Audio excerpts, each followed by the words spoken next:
Hello, everyone. I'm the storyteller, and I'm here to help you sleep and relax.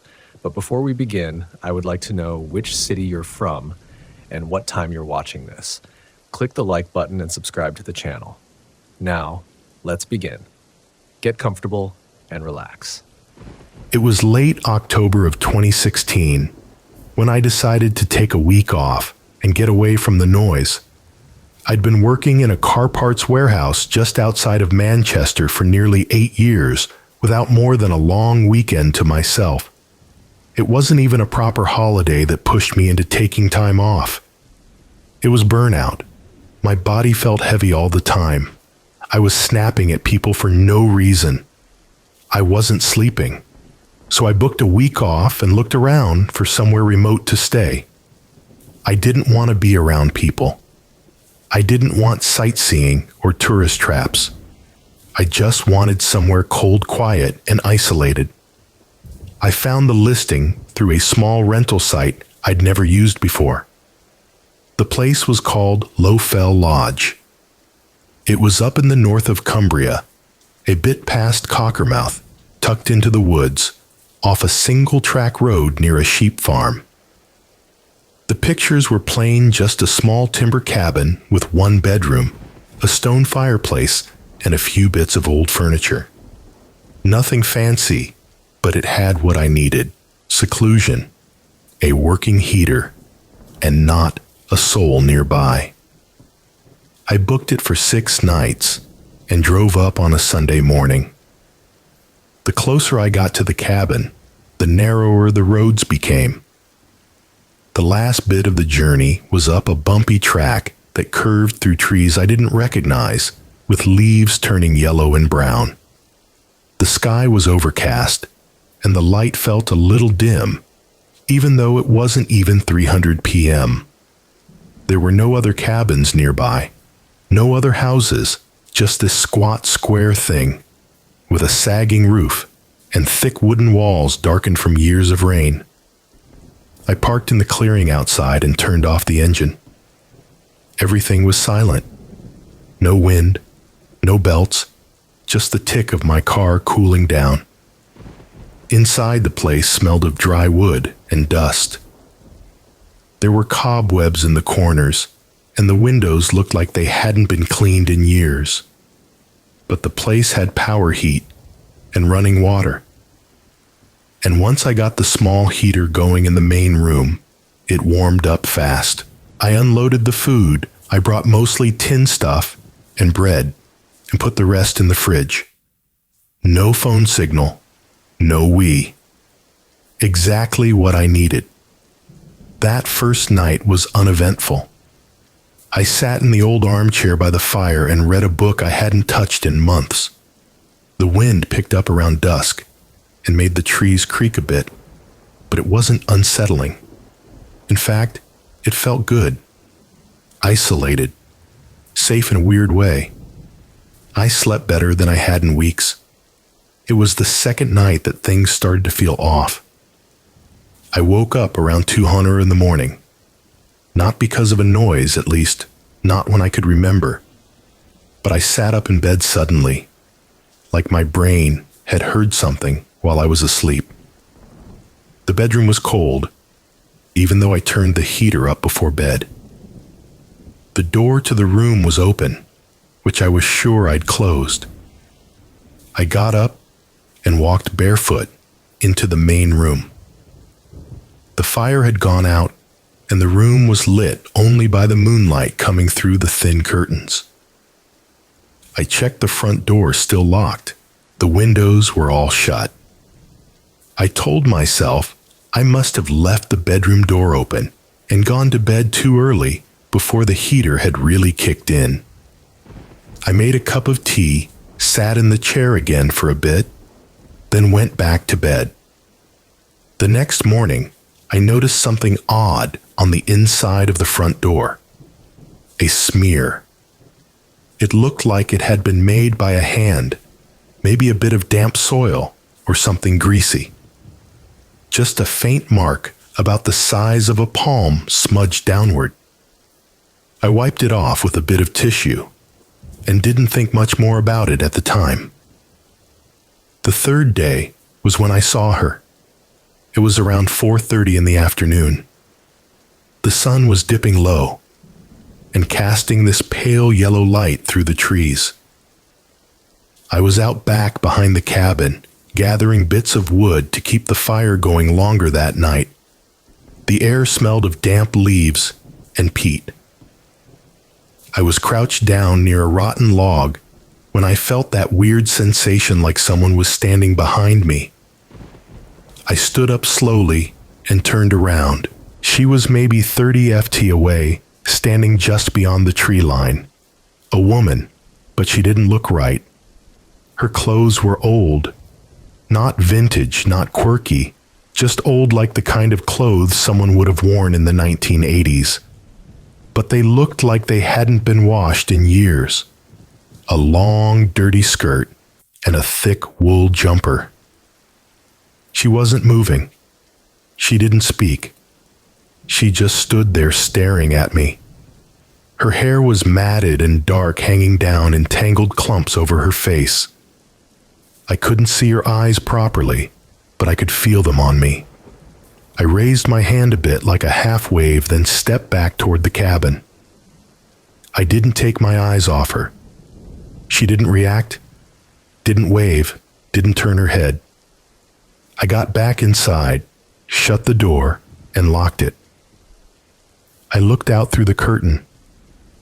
She was gone. I checked the other windows. Nothing, just trees and the edge of the clearing. I told myself maybe she was just a local. Maybe she was walking through the woods and saw me and froze. But something about the way she stood there, the clothes, the dead expression, it didn't feel like an accident. I didn't sleep that night. I kept the fire going and sat up in the chair, staring at the front door. Every time the wind shifted, I flinched. I kept thinking I'd see her through the window standing in the trees again. The next morning, I found something beside the door.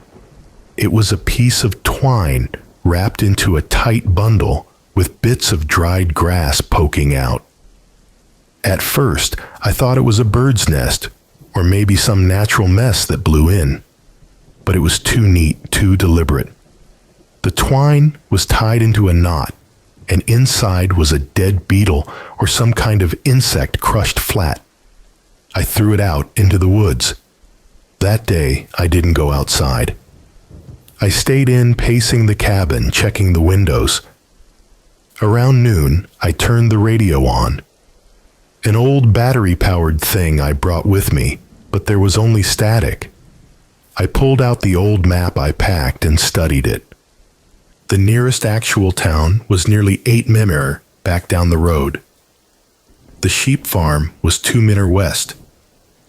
I thought about walking there, but I didn't want to leave the cabin unattended. She came back while I was gone.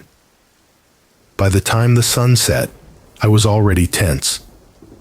I lit every candle I could find. I kept the fire roaring, but sometime after midnight, the power cut out. No lights, no heater, no freon, just silence. I got up and stood in the main room holding the torch I kept by the bed.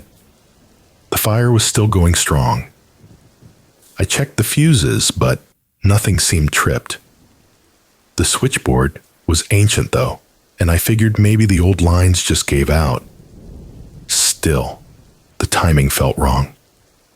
I locked the door, triple-checked the windows. Then I saw it out back, just beyond the trees.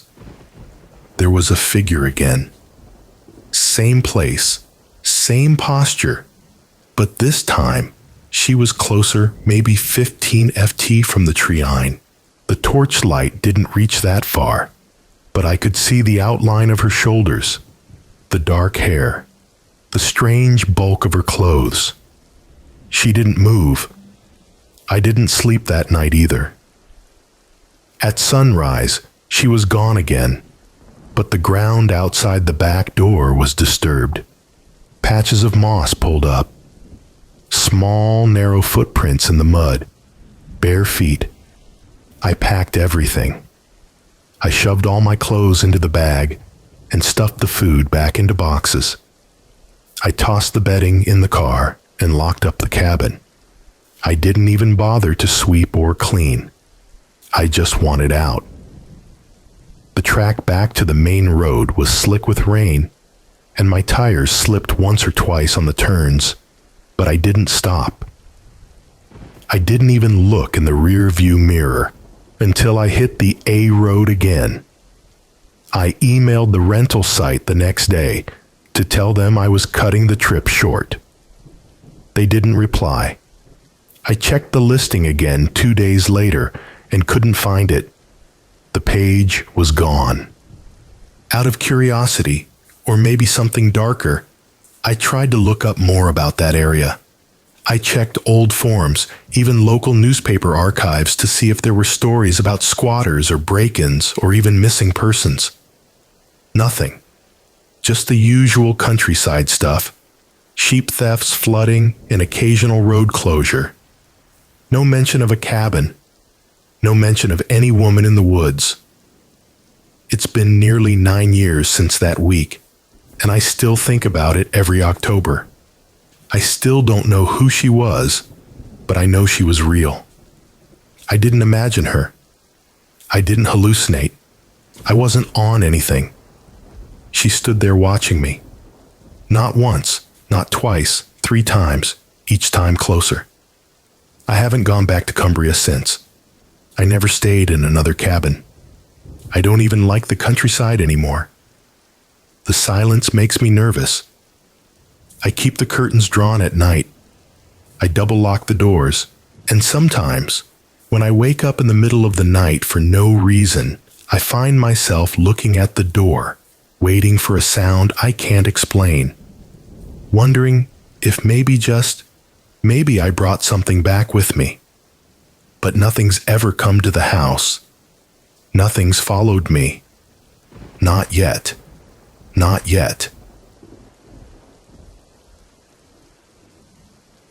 I hadn't thought about that place in years. I tried not to, but it came back to me when I was sitting in the garage one night, fixing the rear axle on my truck.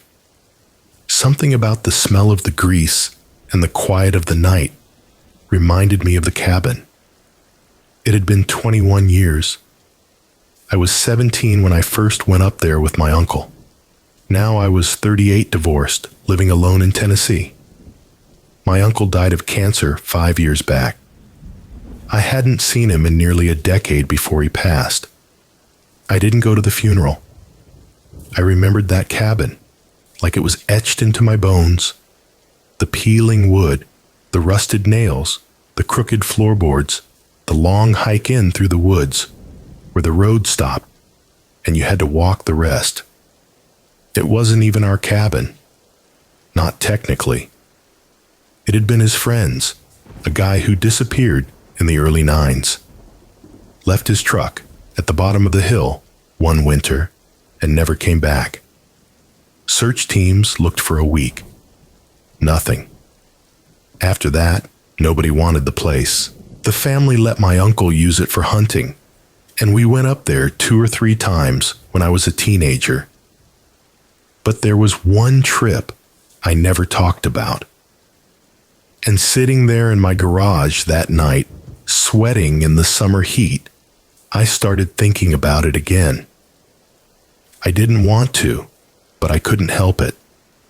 I started remembering the smell inside the cabin, the way the trees creaked even when there was no wind, the deep scratches on the back door that no one ever explained at me for a week.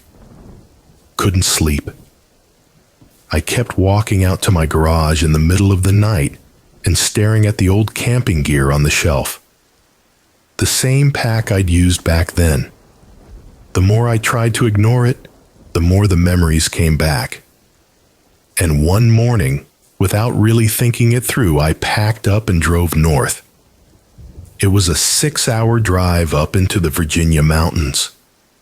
The same winding road I remembered, narrow and cracked, bordered by thick green woods on both sides. Not much had changed, I passed the same old gas station just before the road started to climb the one with the rusted Pepsi sign hanging off the side. I filled up there. I didn't tell anyone where I was going. By the time I got to the trailhead, the sun was starting to drop low. I parked off the side of the road in the gravel, pull out like we used to. The old dirt path that led to the cabin was still there, overgrown but visible. I put on my pack and started walking. The hike took longer than I remembered. It was almost all uphill for the first mile, then flattened out before dipping back down into a little valley where the cabin sat. I passed the old rock pile we used to use as a marker. At one point, I thought I heard something moving in the brush beside me. But when I stopped, it was quiet again. The forest was dense and wet. The air smelled like moss and would rot. I got to the cabin just before dark. It looked worse than I remembered. The roof had partially caved in on one side. The front steps were gone, replaced by weeds and vines. The door was still there, hanging slightly open. I stood there for a few minutes, just looking at it. The light was dim, filtering in through the trees. I had a flashlight in my pack, but I didn't turn it on yet. I wanted to see it in the fading natural light. Inside, it smelled worse than I remembered, like old damp wood and animal waste.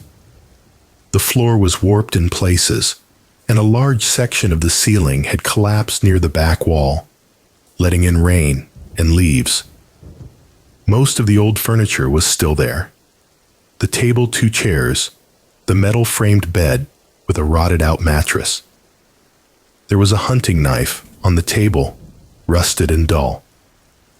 I didn't remember that. I set my pack down and unrolled my sleeping bag in the driest corner I could find. I didn't plan to stay long, maybe a night, just to get it out of my system. I heated up a can of stew on my little camp stove and ate with my back against the wall, watching the door. The night came on fast. I could hear crickets and frogs outside and something heavier moving in the trees every once in a while. A few times I thought I heard footsteps, slow, dragging ones, but they never came closer. I tried to sleep, but I kept waking up. Once I thought I saw a shadow move past the doorway. I sat up and held my breath, listening, but there was nothing. At some point, I did fall asleep. I woke up to a sound I didn't understand right away. It was faint, rhythmic. I sat up in my sleeping bag and listened. It sounded like someone tapping on the wall. 3 slow taps, then silence. Then again, 3 taps. I turned on my flashlight and scanned the room. Nothing. I got up and walked toward the sound. It was coming from the back wall near where the ceiling had caved in. I shone my light up toward the hole and saw nothing. The tapping stopped. I waited for a minute, then went back to my sleeping bag. I didn't sleep the rest of the night. By morning, I had made up my mind to leave. I packed up quickly and stepped outside into the damp air. The woods were quiet, too quiet. I noticed something odd right away. There were boot prints in the dirt outside the cabin. Fresh ones. They led around the side of the building and disappeared into the woods. I stood there for a long time staring at them. My skin went cold. I hadn't seen or heard anyone. I hadn't passed another hiker on the way up. There was no vehicle at the trail head besides mine. Whoever had left those prints had been watching. I should have left then. I should have turned around and gone home. But something made me stay. I don't know if it was curiosity or stupidity. I told myself I'd stay one more day, look around, try to figure out what was going on. That afternoon, I walked the area around the cabin, following the tracks as best I could. They were old military-style boots, heavy tread, the kind my uncle used to wear. They led in a wide arc through the trees, looping around the cabin before heading deeper into the woods. I followed them for nearly a mile before they disappeared into a patch of rocky ground. But by then, I was too far in to turn back. I kept going, checking the ground for signs, listening, and then I found something I hadn't seen before. A clearing I didn't remember. It was about 30 ft wide, ringed with trees. In the middle was a fire pit, long cold, surrounded by stones. There were beer cans scattered around, and a makeshift bench made from an old log. Someone had been using this place. I walked slowly around the clearing. I felt like I was being watched the entire time. At the edge of the trees, I found a tarp strung between two branches, partly hidden by brush. Underneath were a few boxes, supplies, cans of food, water bottles, a sleeping bag rolled up tight. Everything looked recent, clean. Someone had been living out here. I didn't touch anything. I backed away slowly and returned to the cabin. That night, I didn't light a fire. I stayed inside, flashlight off, sitting in the dark, listening. I had my hunting knife in my hand. I heard movement in the woods just after midnight. Something walking. I could feel it getting closer. Around 2:00 a.m., I heard breathing. It was right outside the wall. Slow, heavy breathing, like someone standing there just waiting. I didn't move. I held my breath and gripped the knife tight. After what felt like an hour, it stopped. I didn't sleep. The next morning, I found something new. A note. It was stuck to the front door with a nail. The paper was yellowed, torn from a notepad. The words were written in block letters, like someone trying to disguise their handwriting. You shouldn't be here. That was it. I left. I hiked out as fast as I could, heart pounding the whole way. I didn't stop to rest. I didn't look back. I reached my truck by mid-afternoon, got in, and drove without saying a word. I didn't stop for food. I didn't even check my phone until I got home. I still don't know who was out there. I thought about reporting it, but what would I say? Cabin nobody owns. Tracks in the woods. A note is not illegal to live out there. Not really. But something about it wasn't right. Something about the way that person moved, the way they watched, how they never showed their face. Like they didn't want me to know if they were a man at all, just a presence. A few weeks later, I looked up the name of my uncle's friend, the one who disappeared. There wasn't much online. A few mentions in old hunting forums. One guy said he thought the man had gone off the grid. Said he might still be alive somewhere in those woods. I don't know if I believe that, but I do know one thing. Whoever left that note, they knew I was coming before I got there. And I'm never going back. It was early November 2022 when I drove north through rural Pennsylvania. The trees were bare. The air smelled dry and old, and the sky had that pale gray color it gets before the first snow. I'd taken a week off from work because I needed the quiet. Too much had built up in my head over the last few months. Work stress, losing my dad, and the divorce from Andrew that still sometimes hit me in waves when I least expected it. We'd been split for 3 years by then, but something about the cold always brought him to mind. We used to spend our winters up in his family's old cabin near Keating Summit. It was remote, barely on the map, tucked deep in a fold of woods near the Susquehannock State Forest. He inherited it from his uncle. And for the years we were together, we'd drive up there in November just like this. Trunks packed, no reception, no neighbors, just wood smoke and cold coffee, and those damn long nights. I hadn't thought about the cabin in a while. Not really, but on this particular trip, I found myself heading in that direction. I didn't plan it. I just let the wheel drift. After 2 nights in a motel near Emporium, I kept going. I told myself I was just exploring. I even stopped and took pictures of some creeks and rock formations along the old 46 highway, but I knew where I was headed before I admitted it to myself. I think it was guilt, maybe curiosity. I'm not sure, but I ended up taking the old dirt road that led toward the cabin just before dusk. The sun was sinking behind the hills, casting a reddish gold light over the tops of the trees. That light always made the woods look deeper than they really were. Like you could walk in and disappear forever. The road hadn't changed.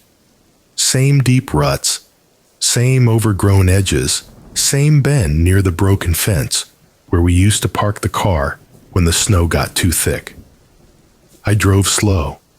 There was no one around, not for miles. I didn't expect anyone to be out there. Not this time of year, not this late in the day. And I sure didn't expect anyone to be at the cabin. Andrew had moved to Florida last I heard. When I reached the clearing, I stopped the car. The cabin was still there, half covered in moss and leaves. One of the front shutters had fallen off. The wood was darker than I remembered, warped in places, sagging at the base, but it was still standing.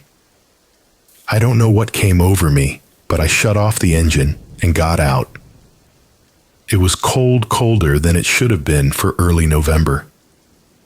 The wind cut through my coat like it wasn't even there. I wrapped my arms around myself and walked a slow circle around the place. The porch creaked under my feet. I could see my old boot prints in my mind. Faint ghosts from years past. The lock on the door was broken, just hanging there. Pushed it open. Inside, it smelled like mold and dust, and something else, like oil maybe, or something rotting. I held my breath and stepped in. The living room looked almost exactly how we'd left it. The green couch with the broken leg was still against the wall.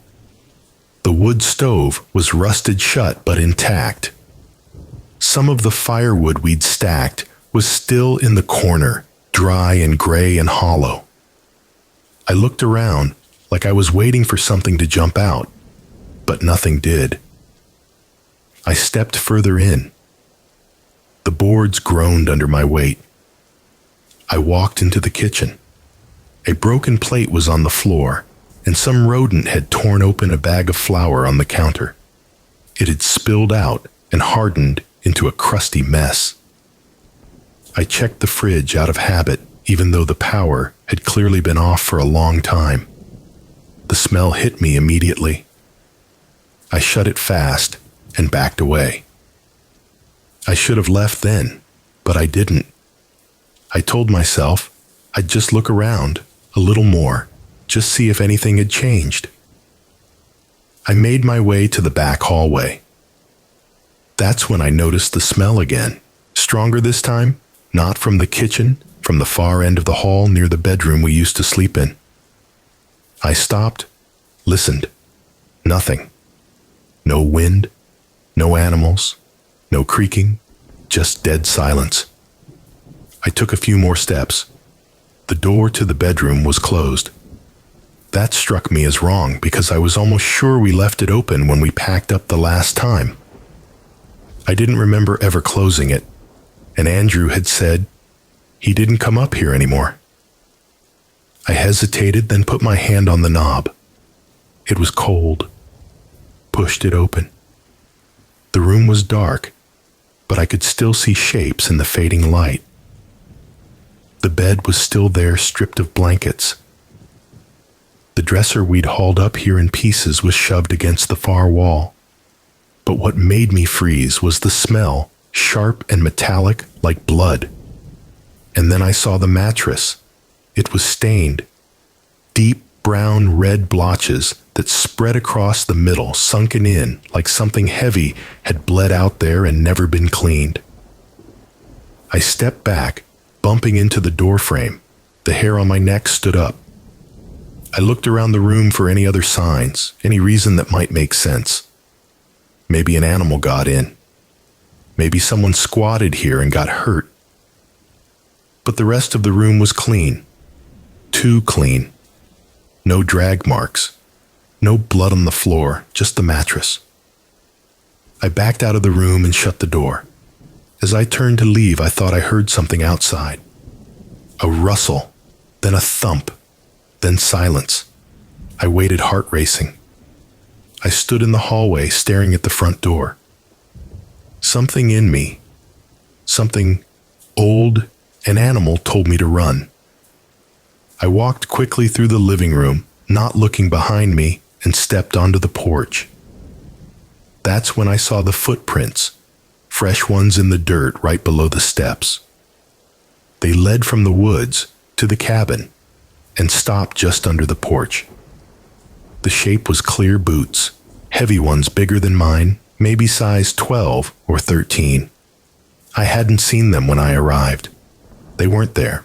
I crouched, trying to see if they went anywhere else, but no, just straight from the woods to the porch.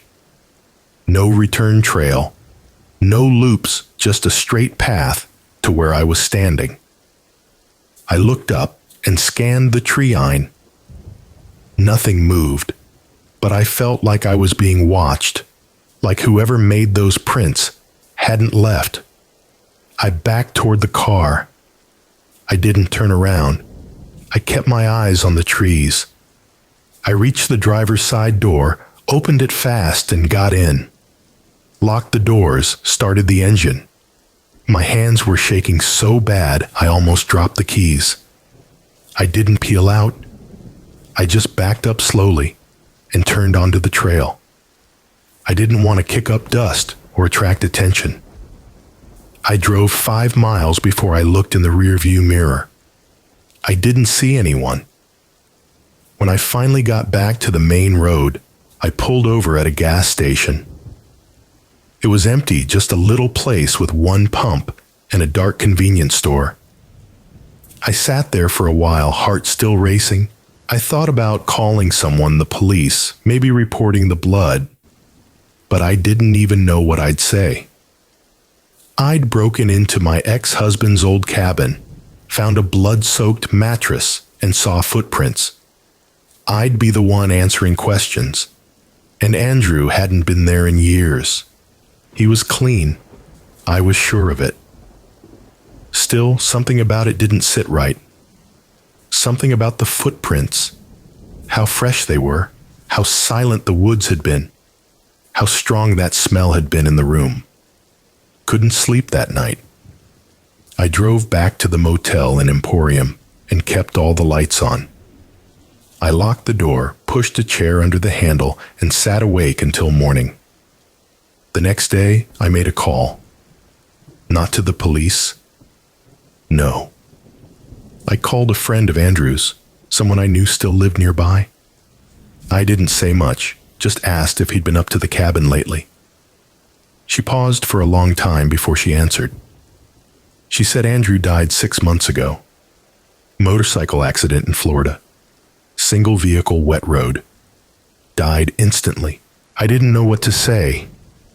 I thanked her and hung up.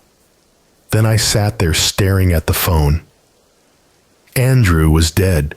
The cabin was empty. So who left those footprints? Left those footprints? Left those footprints?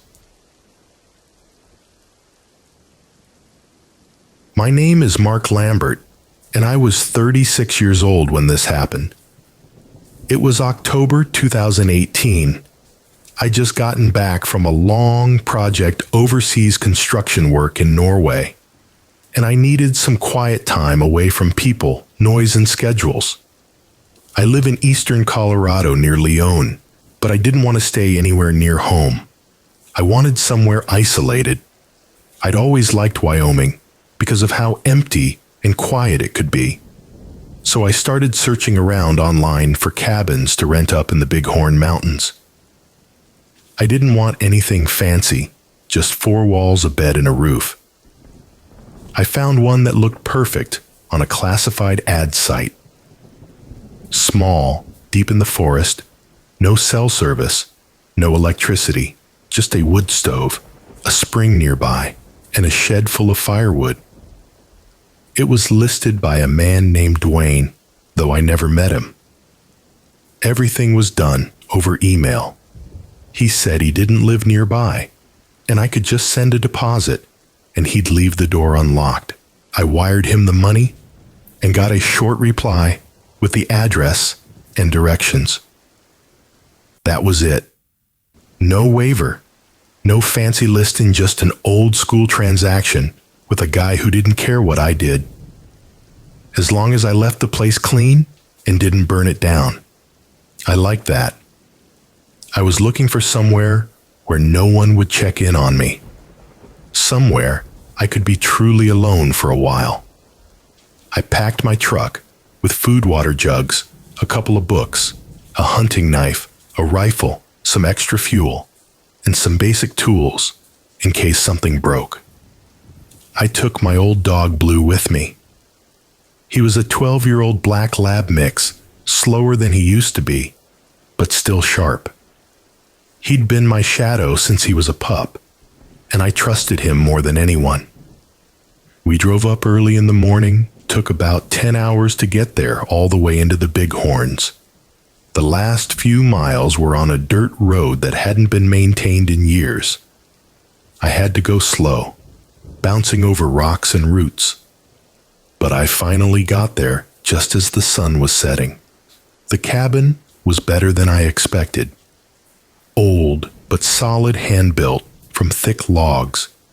Just one room inside with a cot in the corner, a table and chair, some hooks on the wall, and a wood stove in the center. There was a tiny root cellar under a trapdoor and a shed-out backstead with chopped logs and kindling. I filled the jugs at the spring nearby and settled in that first night with a fire going and Blue curled up at my feet. There wasn't a sound outside, just the wind moving through the trees. The first couple of days were exactly what I'd hoped for. I slept long hours, made simple meals, read my books, and hiked around during the day with Blue. No one around for miles. I didn't see a single other person. The air was clean. The nights were cold, and I started to feel like I could breathe again after years of noise and pressure. Felt like I'd finally found the space I needed. But on the 4th night, something changed. It was late, probably around 2 or 3 in the morning. I woke up for no reason, just sat straight up in the cot, like something had tapped me on the shoulder. Blue was already awake, which was strange. He was lying next to the door, ears up, not growling, not barking, just alert, staring at the door. The fire had burned down to coals, so the cabin was dark, and all I could hear was wind. I waited. A full minute passed. Then I heard something move outside. It wasn't loud, just a soft crunch, like a footstep in dry pine needles. Then another one. Then nothing. I slowly got up and stepped over to the window, which was just a small square of glass in a wooden frame. The moon was out, and it lit up the clearing around the cabin, just enough to see shapes. There was something just at the edge of the tree line, not moving, not walking away, just standing there. It was far enough away that I couldn't see detail, but it looked wrong. Tall, skinny too. Skinny like a man, but stretched.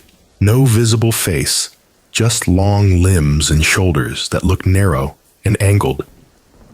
I thought maybe it was a moose at first, or maybe an elk standing upright on a slope, but it wasn't shaped right and it wasn't moving. Just standing still, looking at the cabin.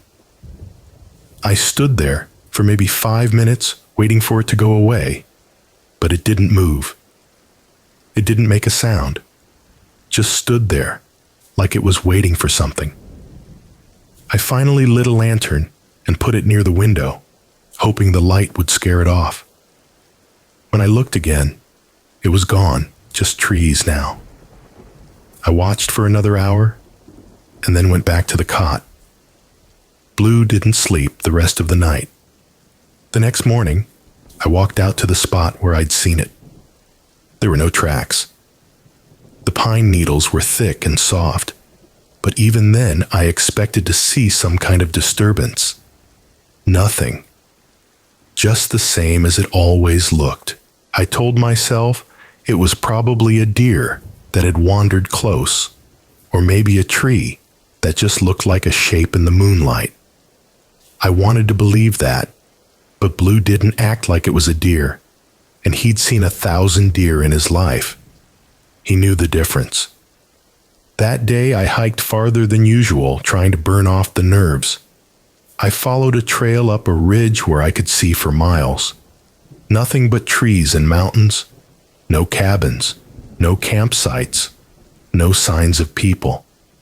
I didn't even see any wildlife.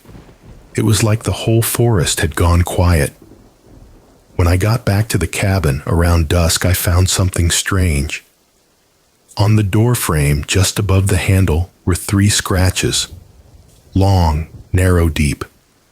Not from an animal, not claw marks. These were thin and straight, more like they'd been made by a knife or a sharp stick. I hadn't noticed them that morning, and I was sure they weren't there before. I ran my finger down one of the grooves. It was fresh. I spent that night with the lantern lit, the rifle on my lap, and Blue sitting upright by the stove. Neither of us slept. By the 6th day, I knew something was watching us. It didn't come close every night. Sometimes I saw nothing, but the feeling didn't leave. The silence felt heavier. I stopped hearing birds. Even the wind didn't seem to move the same. And Blue was always on edge. Tail low, ears, twitching eyes scanning the tree line like he was waiting for something to come out of it. I found more signs. Small ones. A set of tracks near the spring, bare feet, but wrong. The toes were too long. The arch was strange, like a person, but not quite. Another day, I found a dead rabbit near the shed. Not eaten, just killed, neck-broken body, untouched, like it had been dropped there as a message. I buried it behind the cabin and didn't tell Blue. I thought about leaving. I packed everything up twice, but I stayed. I told myself I was imagining it, that maybe it was all just isolation getting to my head. I hadn't spoken to a person in over a week. I thought maybe I was going crazy. But then came the night it tried the door. It was just after midnight. I was lying on the cot with a rifle beside me, eyes open, heart pounding for no real reason. Blue was sleeping lightly, breathing slow, but twitching. Then he sat up, ears up, growling low in his throat. That's when I heard the click. The doorknob turned slowly, not fast, not like someone trying to break in, just a careful, quiet twist. It rattled a little when it hit the deadbolt, then silence. Blue was snarling now, teeth bared low and deep. I grabbed the rifle and aimed it at the door. I didn't say a word. I didn't move. I just waited. Then came a sound I'll never forget. A voice, but not a real voice. It sounded like someone trying to mimic a voice, like a recording played through a busted speaker. Croaky. Too slow.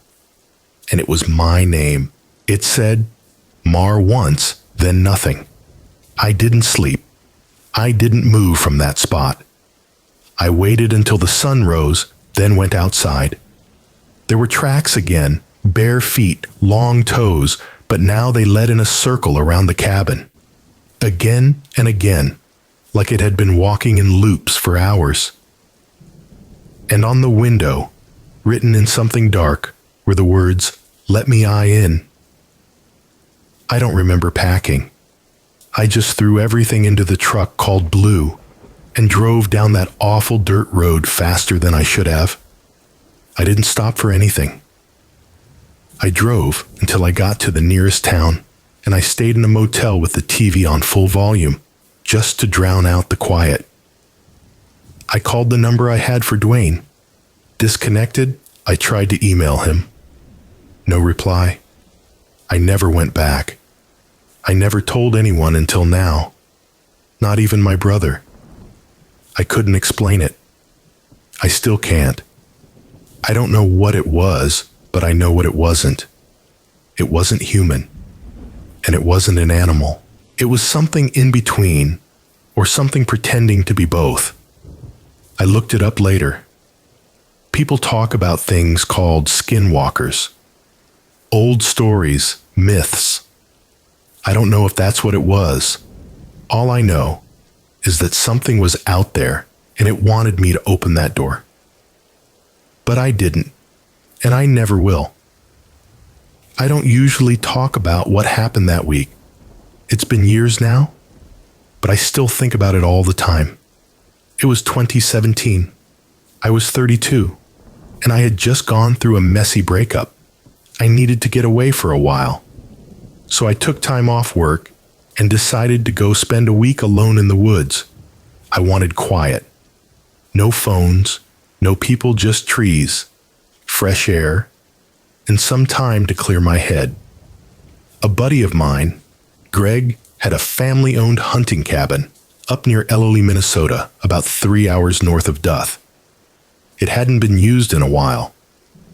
His uncle used to stay there during hunting season, but after he passed, no one really went back. Greg said I could use it if I wanted, and I did.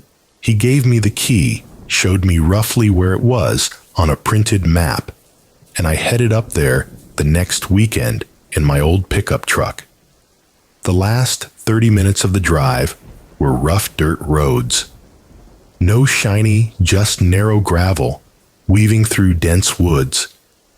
I remember the sky was cloudy that day, the kind of dull gray that makes everything feel colder than it actually is. When I finally reached the cabin, I was relieved. It was small, old, but solid, thick logs, green tin roof, one chimney, the kind of place built to hold up against winters. There was a small shed behind it with a rusted lock and some old tools scattered around. A hand pump for water, a composting toilet, a little down the path. The basics. Inside, it smelled like dry wood and dust. There was a cot, a wood stove, a few shelves with old cans of beans, and a table with 2 chairs. The windows had heavy shutters on the outside. I kept those open during the day, but shut them at night. That first night was peaceful. I made a fire, heated some canned chili, and sat outside on the small porch, listening to the wind move through the trees. No phone signal, no internet, no boy, just me and the woods. I slept hard that night, the kind of sleep you only get after driving all day and not seeing another soul for hours. The next few days passed slowly, which was what I wanted. I read a bit chopped wood and took long walks through the trees. I wasn't much of a hunter or fisherman, so I stuck to dry food and boiled water. I had a radio, but all I could get were fuzzy weather reports and some religious station that played organ music.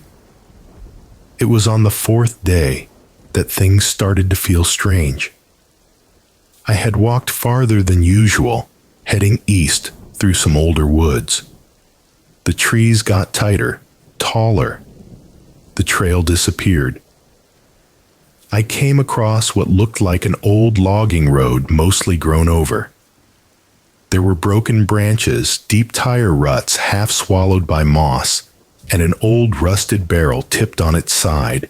I remember thinking it was odd, like no one had been out here in decades. As I stood there, looking around, I heard what sounded like a faint crunch, like something stepping on dry leaves behind me. I turned expecting maybe a deer or even a bear, but there was nothing, just trees and silence. I stood there for a while listening. I didn't see anything move. Still, I felt unsettled. Something about the place just felt wrong. I headed back to the cabin a little quicker than usual. That night I kept the shutters closed tight.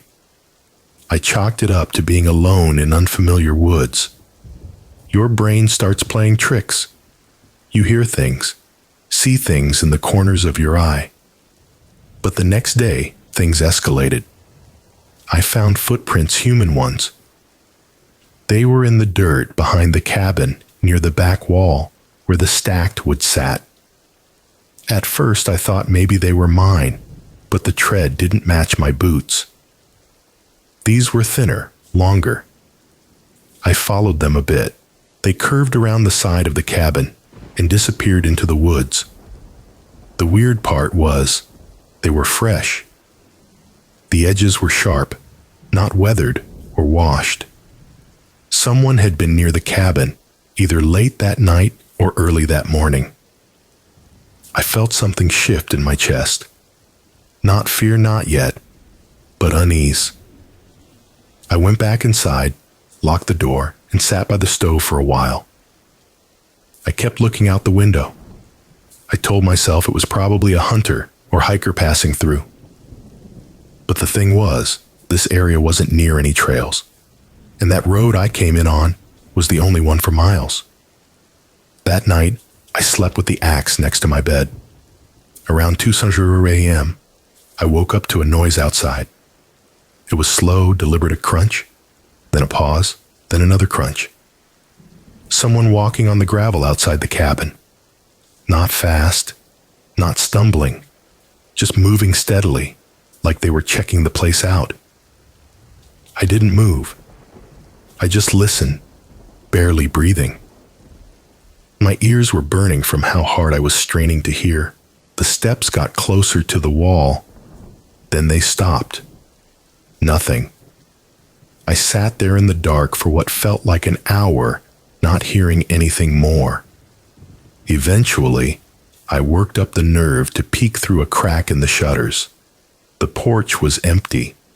The trees were still no movement. I didn't sleep after that. The next morning, I checked around the cabin again. More footprints. This time, right on the porch. Someone had walked up to the door and stood there. None, just stood. I couldn't think of a reason for it.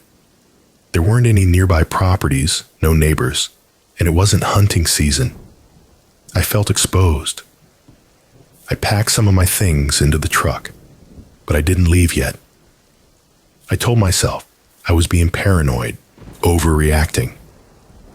That afternoon, I walked a wide circle around the cabin, trying to see if I could find where the tracks led to. I went about half a mile into the woods and found something strange. It was a makeshift shelter. Branches leaned against a tree, with tarps and old cloths tied together to form a kind of lean-to. Inside were some rotting blankets, a few cans of food, and an old backpack. It looked abandoned, but not for long. The blankets weren't soaked, and there were footprints around it. Same tread as the ones near the cabin. I didn't touch anything. I just backed away and headed straight for the cabin. That night, I didn't light the fire. I kept all the lights off and sat in the dark with the axe in my lap listening. Around 1:30 a.m., I heard it again. Footsteps. This time they circled the cabin, slow, even gravel crunching, then soft grass, then gravel again, like whoever it was knew the layout. At one point, they stopped right behind the wall where I was sitting. I didn't move. I didn't even breathe. I waited. A full minute passed, then 2. Nothing.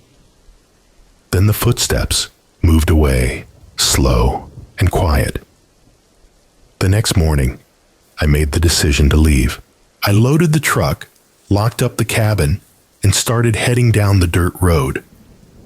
About 5 minutes in, I saw a figure standing by the side of the road ahead.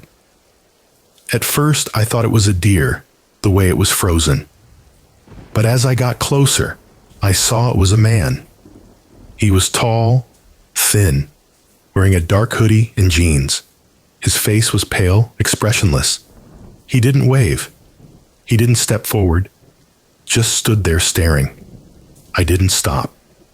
I kept driving heart-pounding, gripping the wheel tighter than I ever had in my life. I didn't look back. When I finally hit pavement again, I felt like I could breathe for the first time in days. I reported what I saw to the local sheriff's office just in case.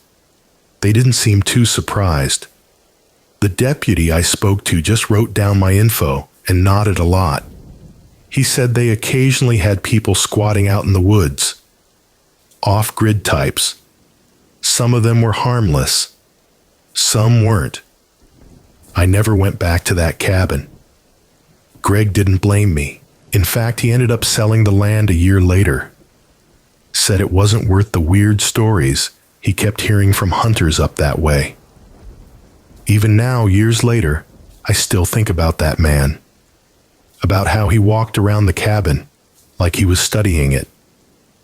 About how he never knocked, never spoke, never showed himself fully, just lingered close enough to be heard seen from the corner of your eye, but never enough to confront. I've camped since then, but never alone, and never anywhere, without a way out. People say the woods are peaceful, and they can be, but they also hide things. People who don't want to be found. And if you're not careful, you might find them anyway. Or they might find you. Or they might find you. Or they might find you. It had been almost 12 years since I last saw the old farm in Kentucky. I'd grown up out there. Dirt roads, rusted tractors, cattle gates, and endless stretches of soybean fields. The kind of place where the air always smelled like earth rain or diesel. My Uncle Mike owned the land after my grandfather passed. I used to help him on weekends when I was a teenager. Mostly odd jobs around the property. Cutting firewood, patching fences, feeding the animals. I hadn't been back since I was 19. It was late August of 2022 when I got the call. Mike had died in a car accident. I hadn't seen or spoken to him in years, but the lawyer said the land had been left to me. A surprise? I didn't feel much, maybe some guilt. The farm had always felt like a piece of me I'd buried under years of city living. My job in Indianapolis was stable, but dull. So when I took a week off to head back to the farm and look over what I'd inherited, I figured it would just be some legal work, a few trips down memory lane, and maybe a quiet night or two in the old cabin. I didn't expect anything strange. The drive down took 6 hours. As I got off the highway and started cutting through smaller roads, it felt like time folded back on itself. Long rows of rusty mailboxes, beat-up pickup trucks, parked by fences that sagged under the weight of decades. The last stretch was gravel. I turned off onto County Road 14, a road barely wider than my rental's wheels, and followed it until the trees opened up and I saw the cabin again. It looked smaller than I remembered. The roof sagged slightly. The wood had gone gray with age, and the windows were covered with grime and pollen. Still, it stood. The barn was behind it, still painted red, but faded and chipped. 2 silos loomed beyond. That both dented one with a rusted-out hole big enough to crawl through. I parked near the old well. The air was still heavy with humidity. Not a single bird call. I walked up to the porch. The boards creaked just like they used to. The key the lawyer mailed me worked.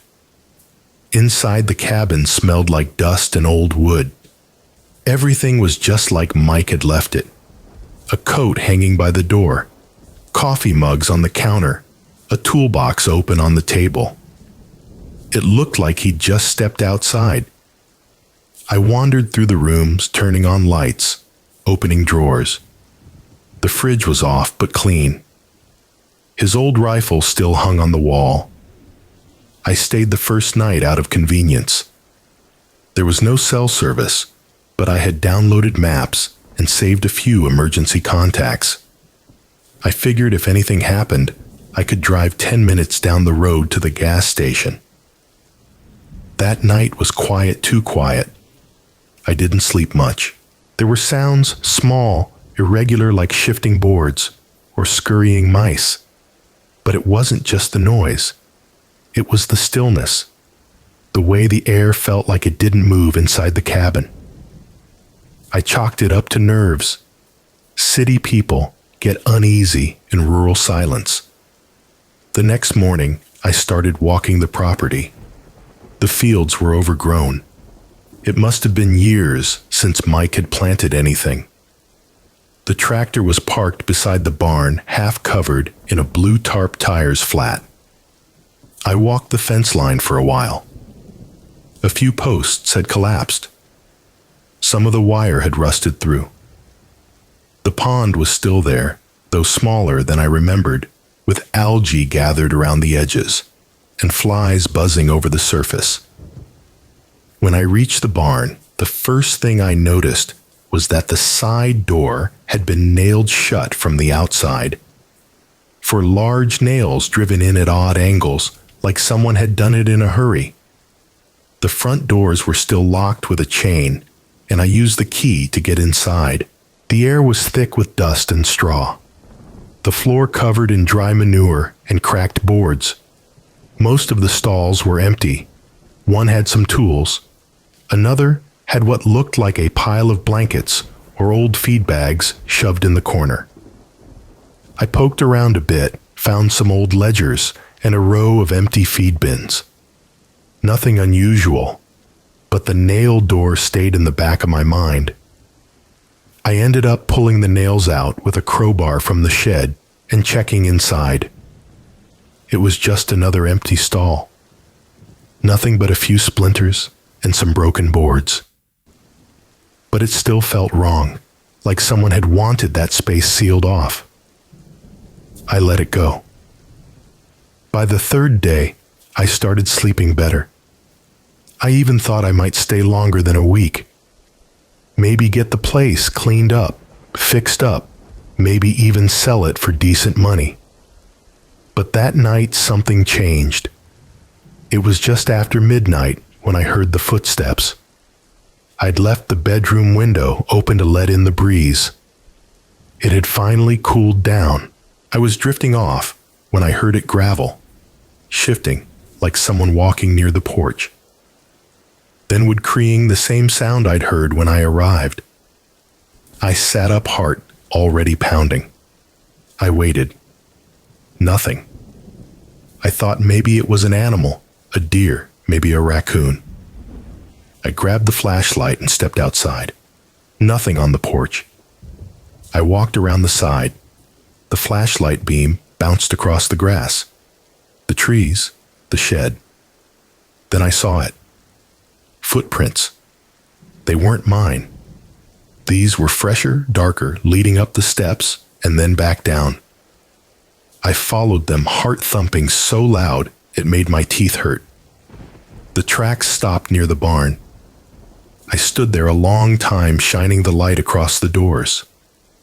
The chain was still locked. I circled around.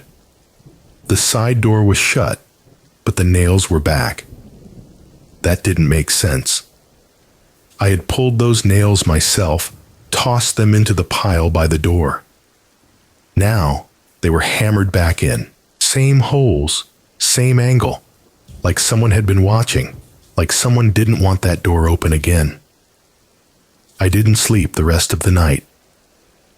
I sat in the kitchen with the rifle on the table. Every light in the house turned on. I listened, but heard nothing more. The next morning, I went back to the barn. The side door was nailed shut, just like I'd seen. I pulled the nails again, but this time I checked the stall top to bottom. The floorboards were rough but solid. There were scratch marks on the inside, deep and erratic, like someone had dragged a metal tool or claw across the wood.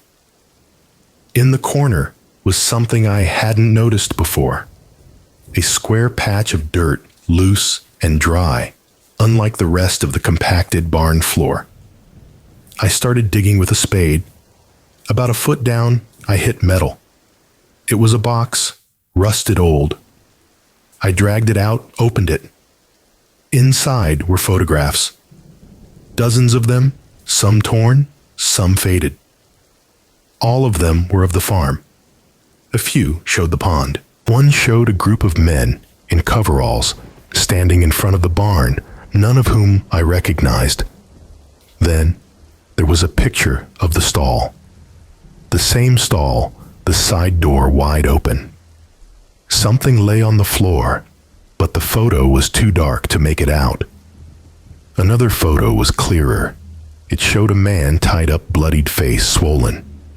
Inside the stall, there were more all in that same stall.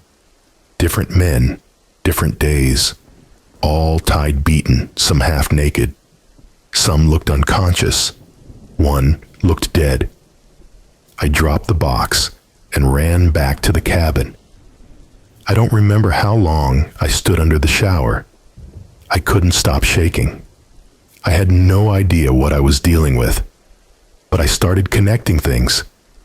The nails, the silence Mike's sudden death, the fact that he never let anyone visit. The old freezer I hadn't opened yet, in the shed. I called the sheriff's office from the gas station down the road. They said they'd send someone the next day. That night, I didn't go back to the cabin. I slept in the car with the doors locked. When the deputy showed up, I handed over everything, the photos, the box, showed him the stall. He took it all, wrote up a report, promised they'd bring in a forensics team, told me not to go back inside the cabin until they were done with the scene, turned into a full investigation. Over the next week, I stayed in town. The papers didn't say much, just that human remains had been found on private property. But I heard things from locals. Rumors, stories about drifters disappearing near the county lines, about screams in the night that people had written off as coyotes. Turns out, Mike wasn't who I thought he was. Nobody knew what he'd been doing all those years. But the land had secrets, and he buried them deep, literally. I sold the farm to the state. They fenced it off, turned it into a restricted zone for a while. I didn't ask what they found beyond the barn. I didn't want to know. I went back to Indianapolis and never looked back. I still have nightmares. Not about the photos, not about the box, about the nails, the way they were driven in again. The way someone or something had been watching me the whole time. Whatever was buried there, whatever Mike did, it wasn't gone. It was just waiting. It was just waiting. My name's Daniel Hughes. I was 35 when this happened, though I felt older by the end of it. At the time, I was a freelance land surveyor, mostly working in remote areas around upstate New York. The job was never glamorous, but it paid enough for me to live a quiet life which was all I wanted. In the fall of 2017, I accepted a private job from a small law firm out of Albany. They were handling a weird inheritance case and needed someone to map a property boundary out near Franklin County, about 2 hours south of the Canadian border. The job seemed simple enough. Drive out, spend a day or two walking the land, double-etch check some historical markers, and report back. The odd part was where they put me up. The land they wanted me to survey sat on the edge of an old burial plot that hadn't been used in decades, except for a handful of local families that still owned rights to the ground. Right beside that graveyard, maybe 50 yards out, sat a one-story wooden cabin. According to the paperwork, it had belonged to some Civil War-era family, but no one had lived in it for at least 20 years. No electricity, no plumbing, just a roof for walls and a wood stove. The law firm told me they had gotten permission to use it as a base for the survey, since it sat directly on the disputed edge of the property. I didn't love the idea of staying out there, especially not that close to a graveyard. But I'd done worse. The firm promised a bonus if I stayed at the cabin and finished the job in 3 days. So I packed my gear, grabbed a cooler full of food, and drove north. The gravel road leading to the place was barely a road at all. Overgrown trees crowded in on both sides, and I had to drive with my windows down just to make sure I didn't scrape up the sides of my truck. The sun was already dropping behind the hills when I pulled up in front of the cabin. It was exactly what I expected: weather-beaten slanted porch, rusted hinges, a front door that creaked like an old church pew. The grass around it had turned to yellow patches, and the weeds were thick enough to hide small animals. I parked, got out, and stood there for a while just taking it in. The graveyard wasn't far behind it. I could see the tops of the stones poking through a rise in the hill. Most of them were crooked, weather-worn, covered in moss. Some were nothing but slabs of rock without names. There were no fences or gates, just open ground. A few twisted trees leaned over the graves like they were hanging their heads. The whole place had a forgotten feel to it, like time had skipped over this patch of land. I unlocked the cabin door with the old key the firm had mailed me. Stuck a little, but eventually gave way. Inside, it smelled like dust sap and old ash. There were a few pieces of broken furniture, an armchair, missing a leg, a table with a warped top, and a twin bed frame nailed to the back wall. A pile of dry logs sat beside the old cast iron stove. I lit a lantern, set up my sleeping bag on the floor, and started a small fire to knock the cold out of the air. It was quiet in that way, only deep woods can be. No cars, no people, just the wind in the trees. The first night was uneventful. I ate a sandwich, checked my gear, marked out the survey area on a map, and wrote down the GPS coordinates I'd need. Around midnight, I stepped out onto the porch to stretch my legs and take a leak. The moon was high, casting long shadows through the trees. The graveyard looked like a field of stones caught in the act of falling over.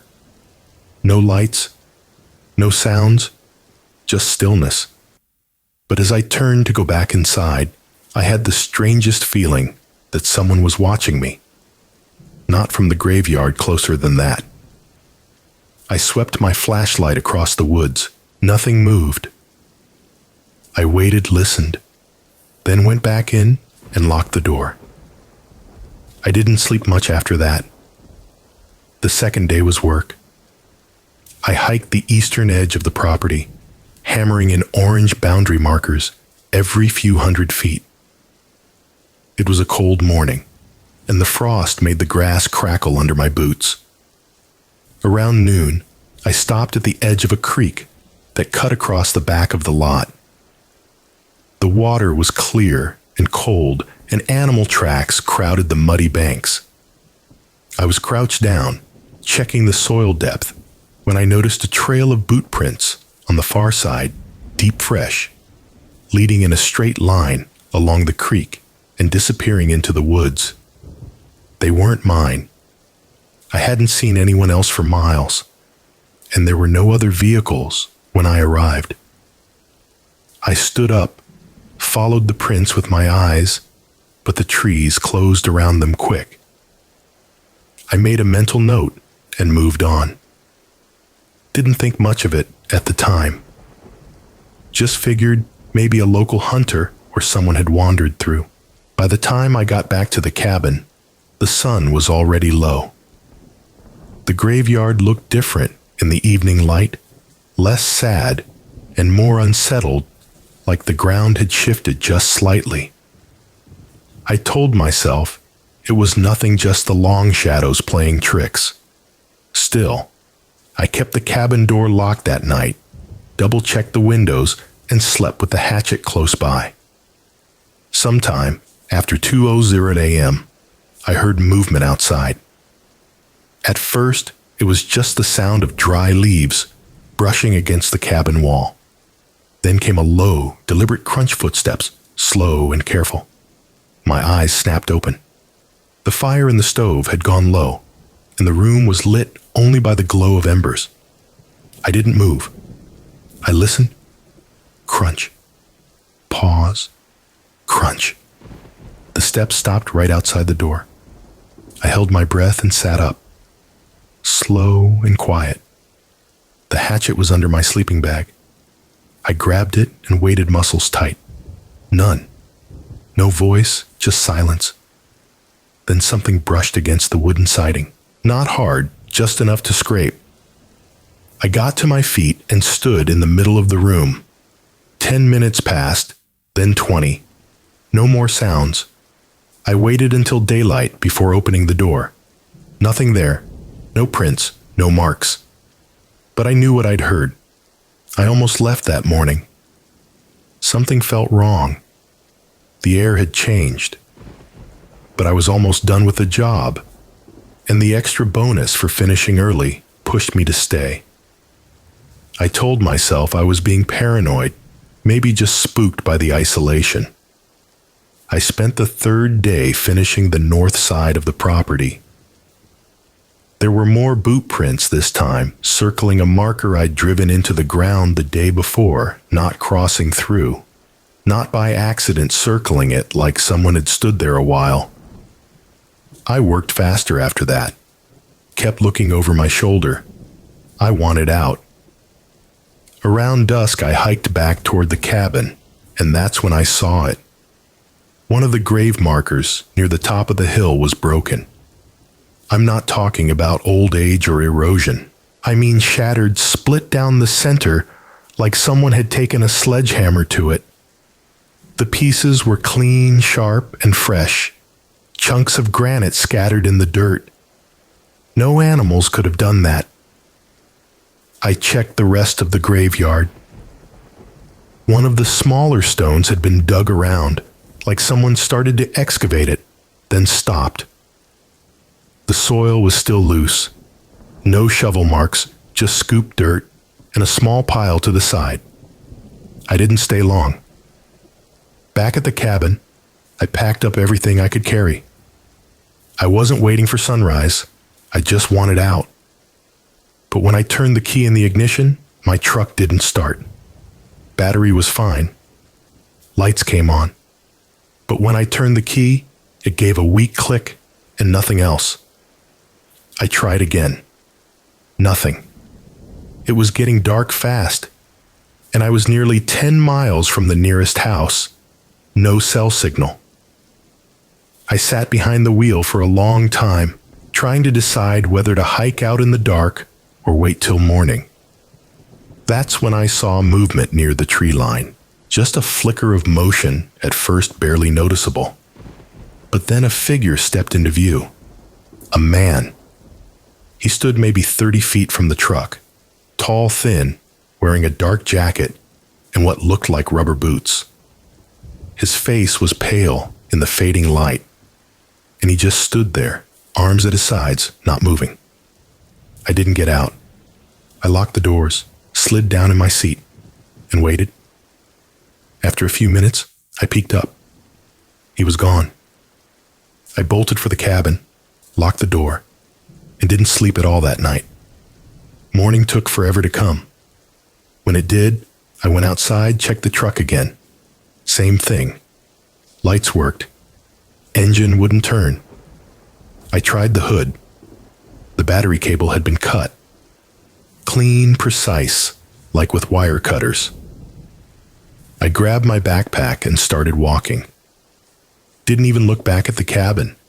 10 miles through brush and frost, carrying 40 lbs of gear, constantly checking behind me.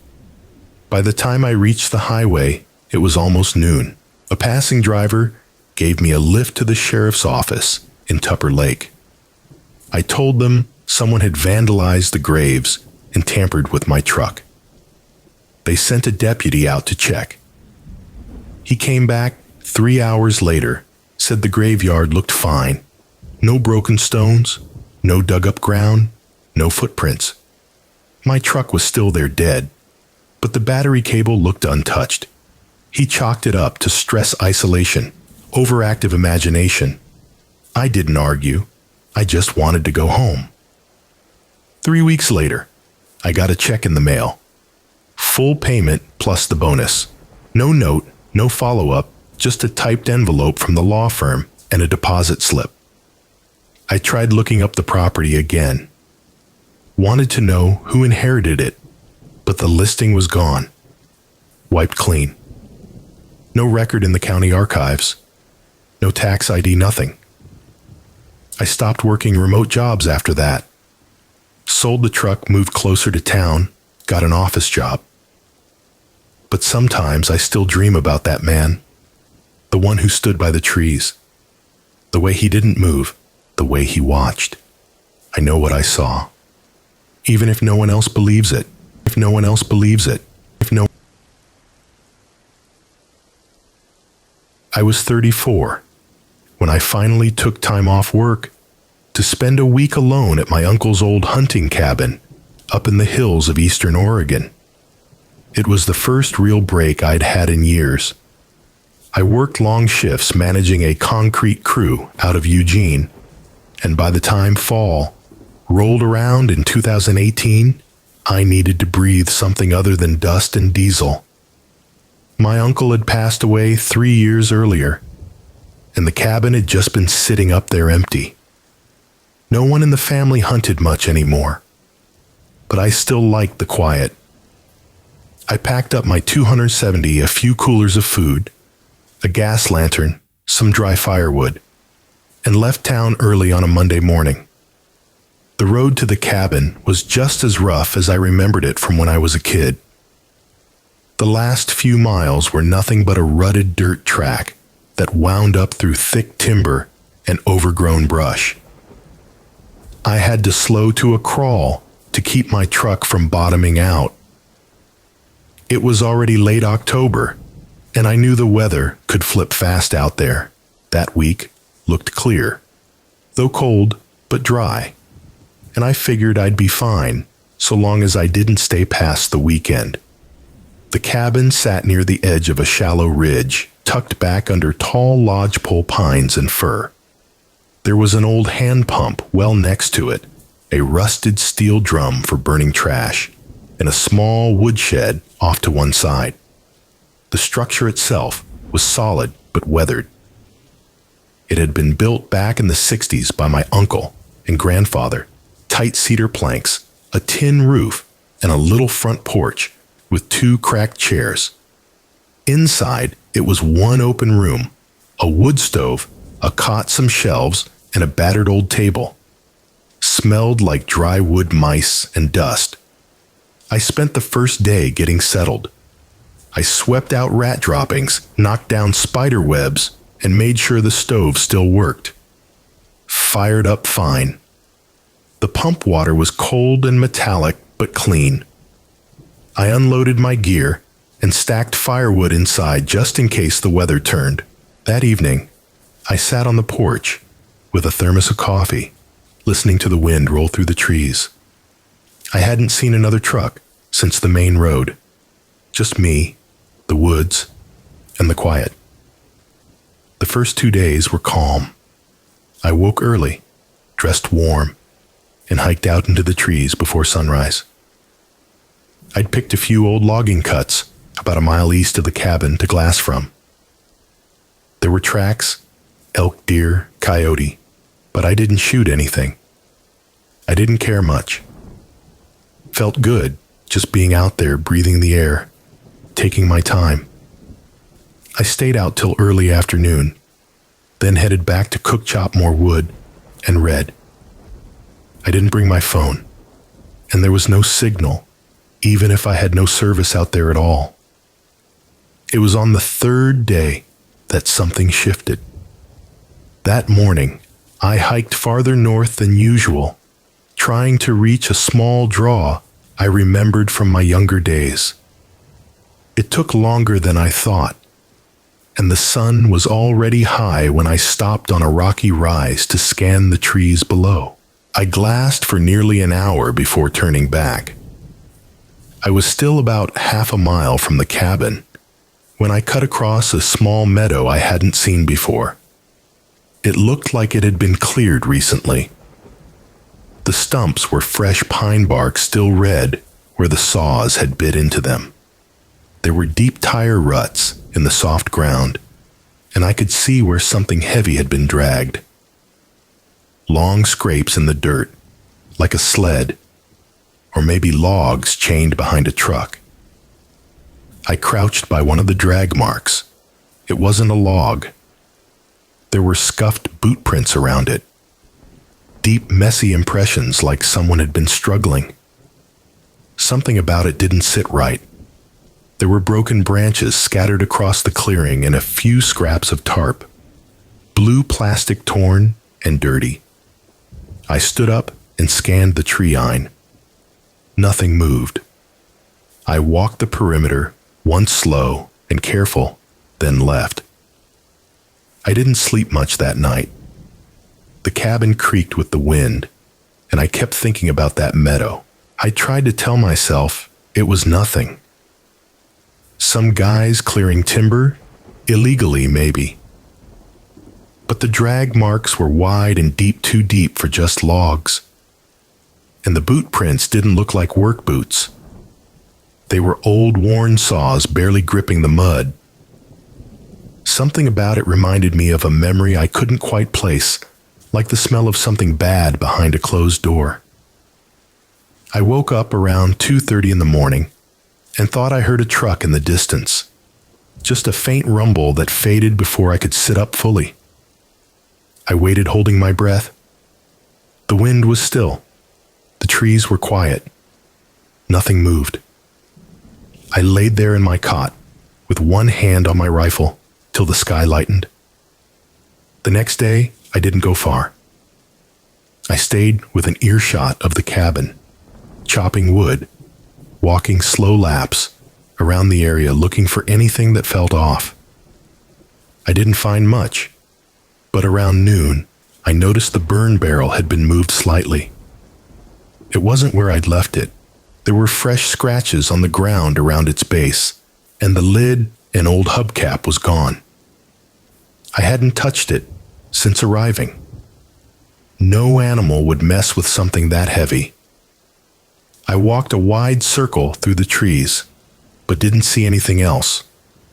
Still, I loaded my rifle that night and kept it beside me in the cot. The next morning, I woke up to boot prints on the porch. They were old boots, wide tread, worn at the heel. Not mine. They came from the woods and ended right in front of the door. They didn't go back. Whoever it was had walked up while I slept and stood there for a while, then disappeared. My skin went cold. I scanned the trees for 20 minutes. then stepped out with my rifle raised and did a full perimeter check. Nothing. I followed the prints about 20 FT into the trees before they vanished into hard ground. No tire tracks, no sound, no other signs. That day, I stayed inside. I kept the fire low, blocked the windows, and listened. Around noon, I heard a single creak from the woodshed out back. Just one, like weight, shifting on an old board. I stepped out fast, rifle ready, but no one was there. Still, I didn't go back in. I packed everything I could into the truck and sat in the driver's seat until dark. I didn't leave, though. I don't know why. Maybe I thought I was being paranoid.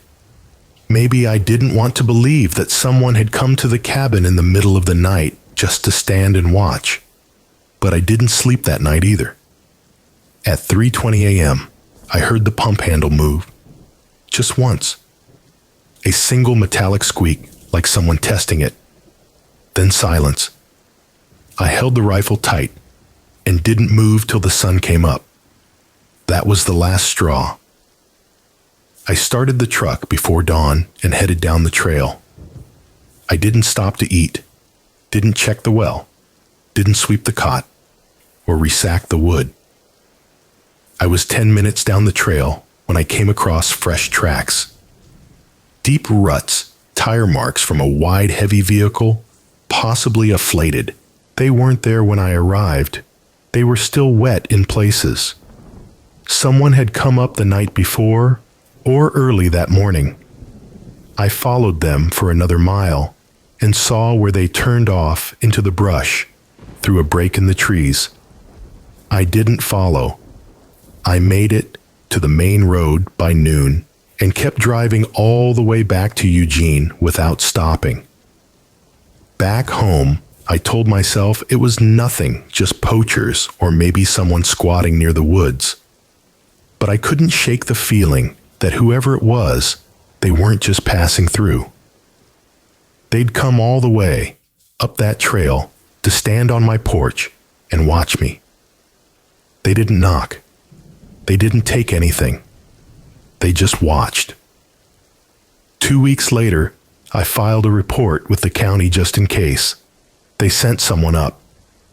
The deputy said he didn't see anything unusual. The cabin was fine, but the woodshed door had been torn off its hinges. Not pried torn. They never found who did it. I never went back. I still hunt, but only in state land near town with other people around. I think about that trip every time I hear a creak at night or see a footprint where there shouldn't be one. I'll never know what was in that clearing or who walked up to my door in the dark. But I know what I felt, and I trust that more than any report. Something was wrong in those woods, and I should have left the moment I saw that first boot print.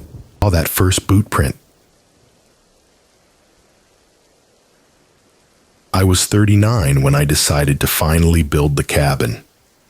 My name's Mark Thorne, and this happened in the autumn of 2017, about 15 miles outside a small town in eastern Washington called Larchwood.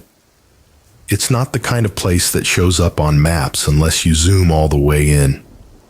One of those quiet towns built on logging forgotten rail lines and stubborn people who never left. I wasn't from there originally. I grew up in Boise, but I'd bought a plot of land in the woods just north of town back in 2011. 6 acres tucked up a dirt trail, half of it overgrown with fir and pine.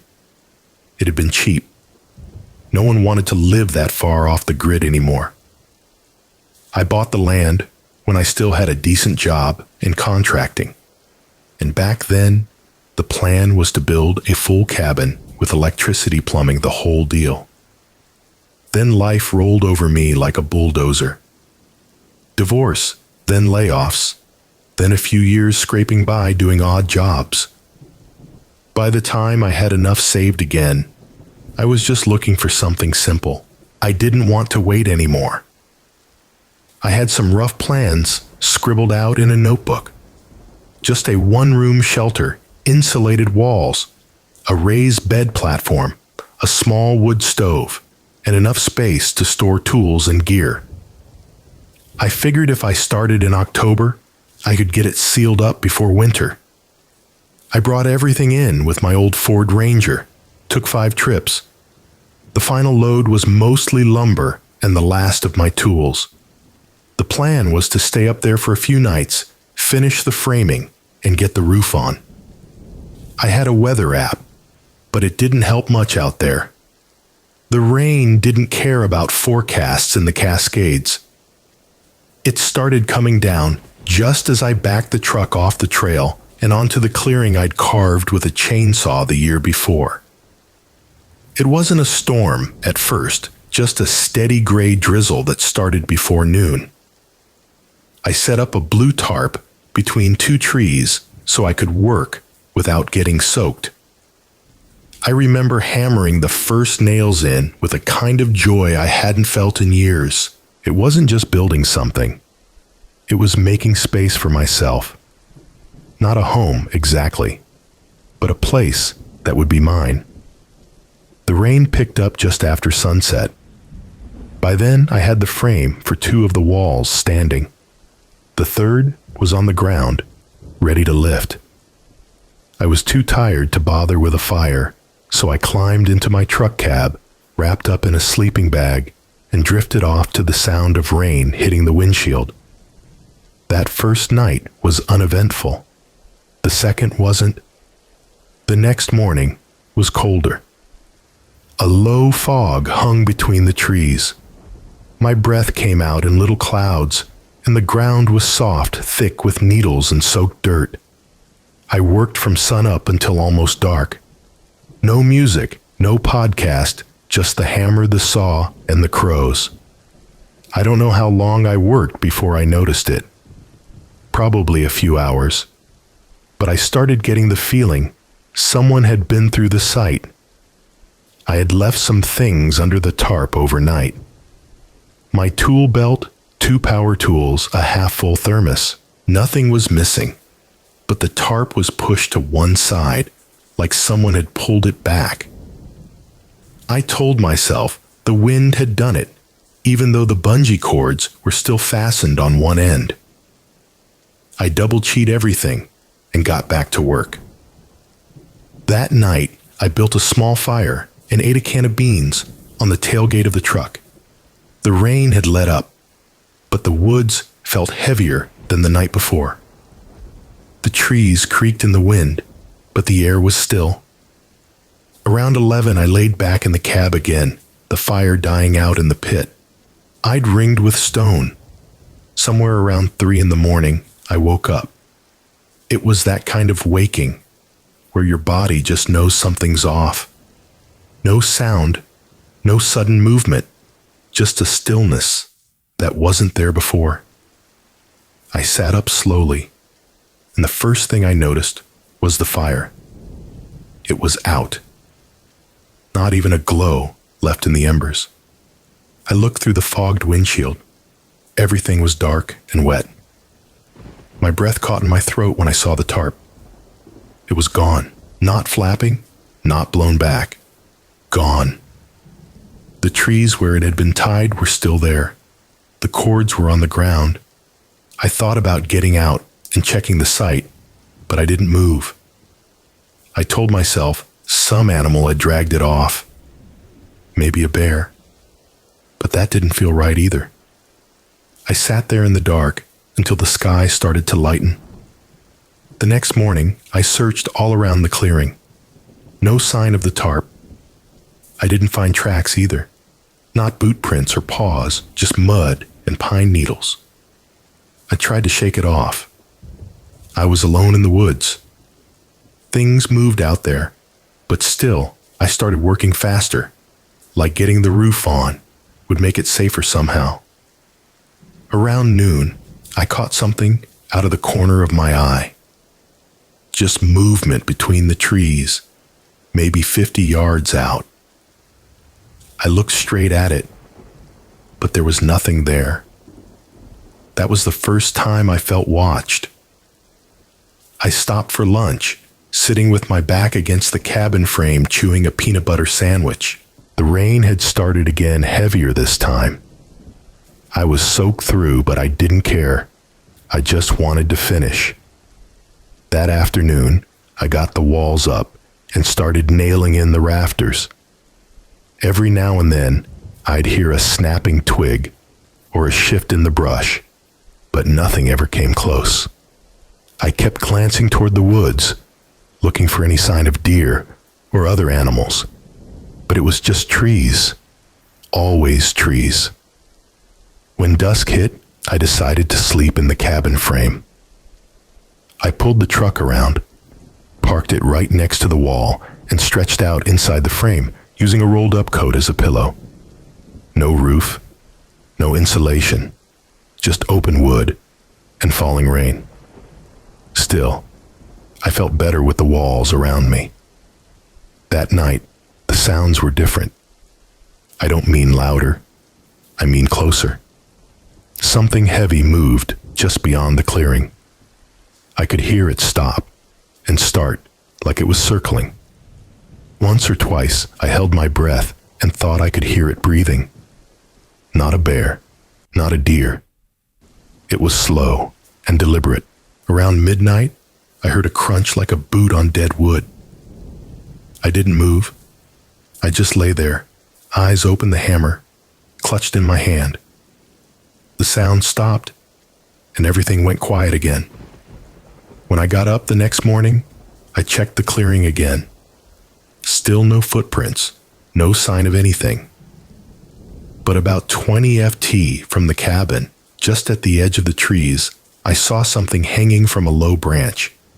It was a strip of my tarp, frayed at one end about 3 FT long. It had been tied in a knot. Not an accident, not weather. Asterisk tied. Someone had done that. I stared at it for a long time, trying to think of any reason someone would do that. Was it a Hunter A hiker messing around? But this far out, I hadn't seen another person in 3 days. No trucks on the trail. No boyish, just that strip of tarp swaying in the breeze. I untied it, took it down, and stuffed it in my pack. I didn't tell myself anything anymore. I just kept working. That day, I finished the rafters and started laying down the roof boards.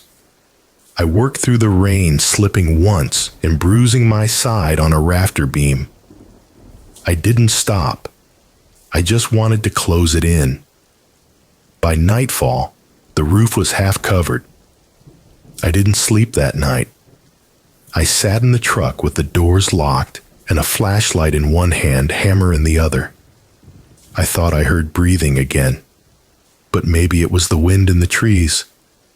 Maybe I was cracking. At dawn, I packed everything into the truck.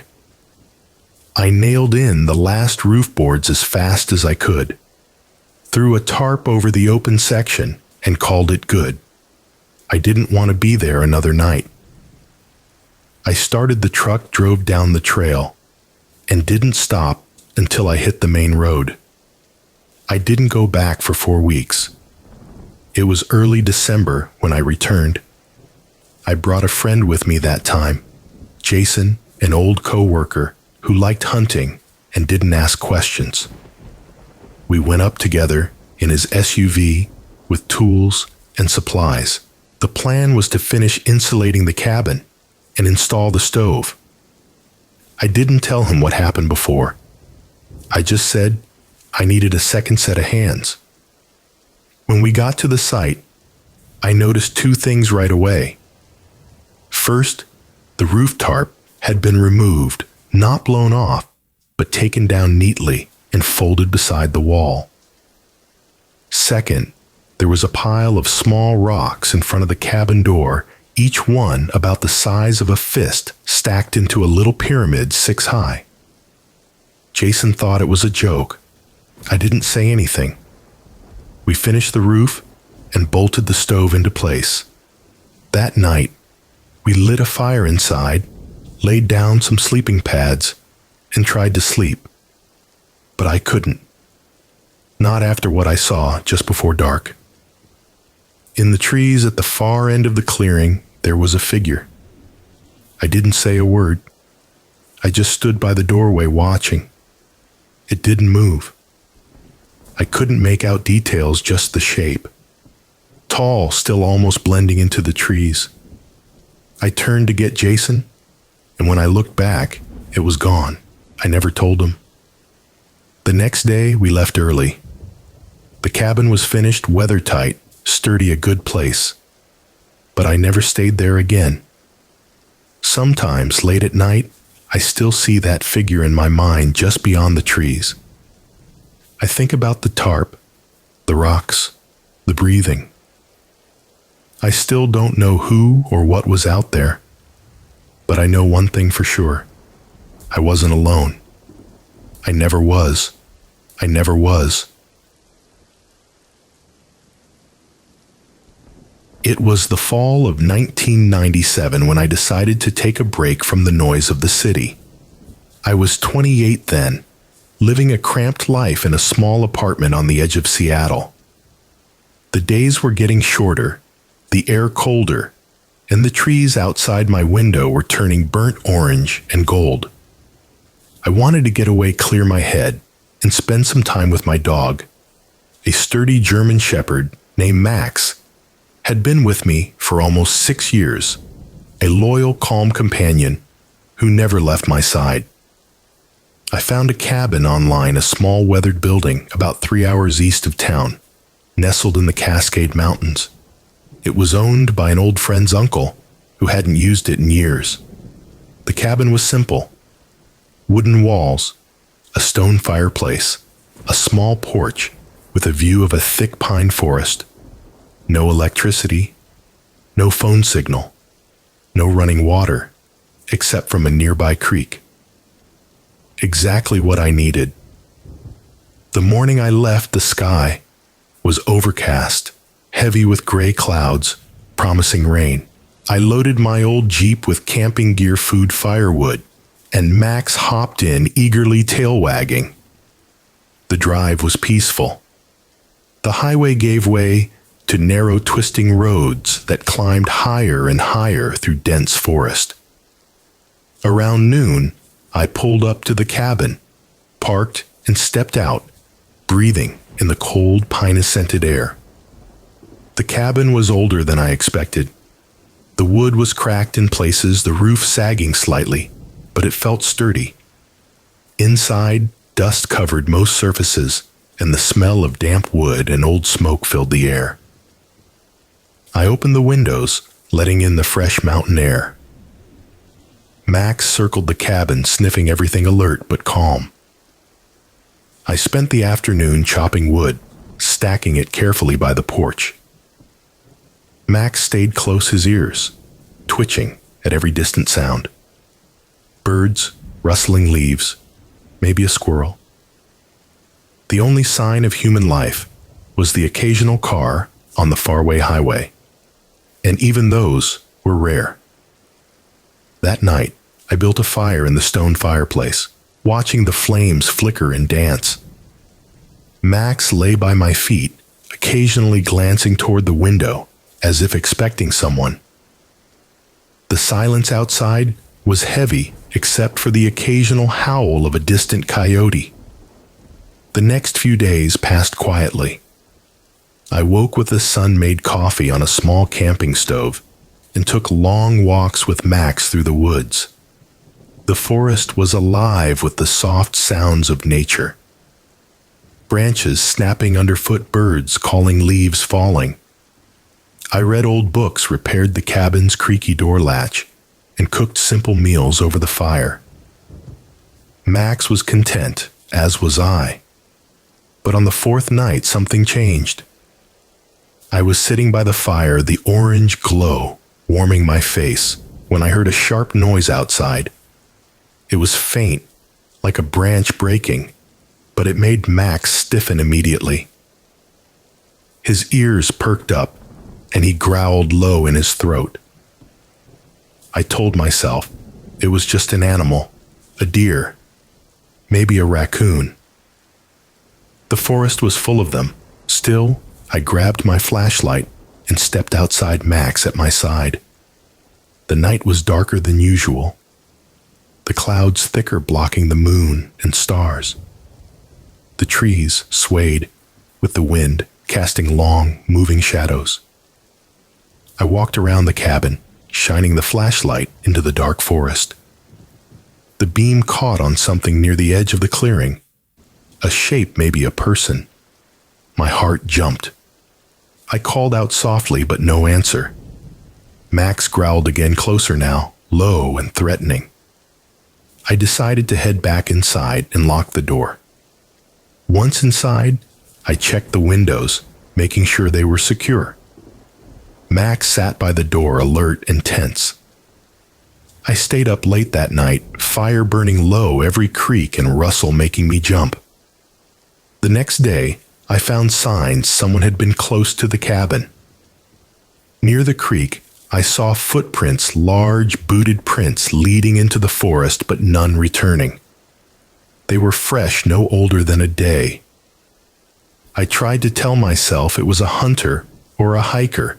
The area wasn't off limits after all, but I couldn't shake the uneasy feeling. That afternoon, while chopping more wood, I noticed scratches on the cabin's wooden walls. Deep, jagged marks, as if someone or something had clawed at them.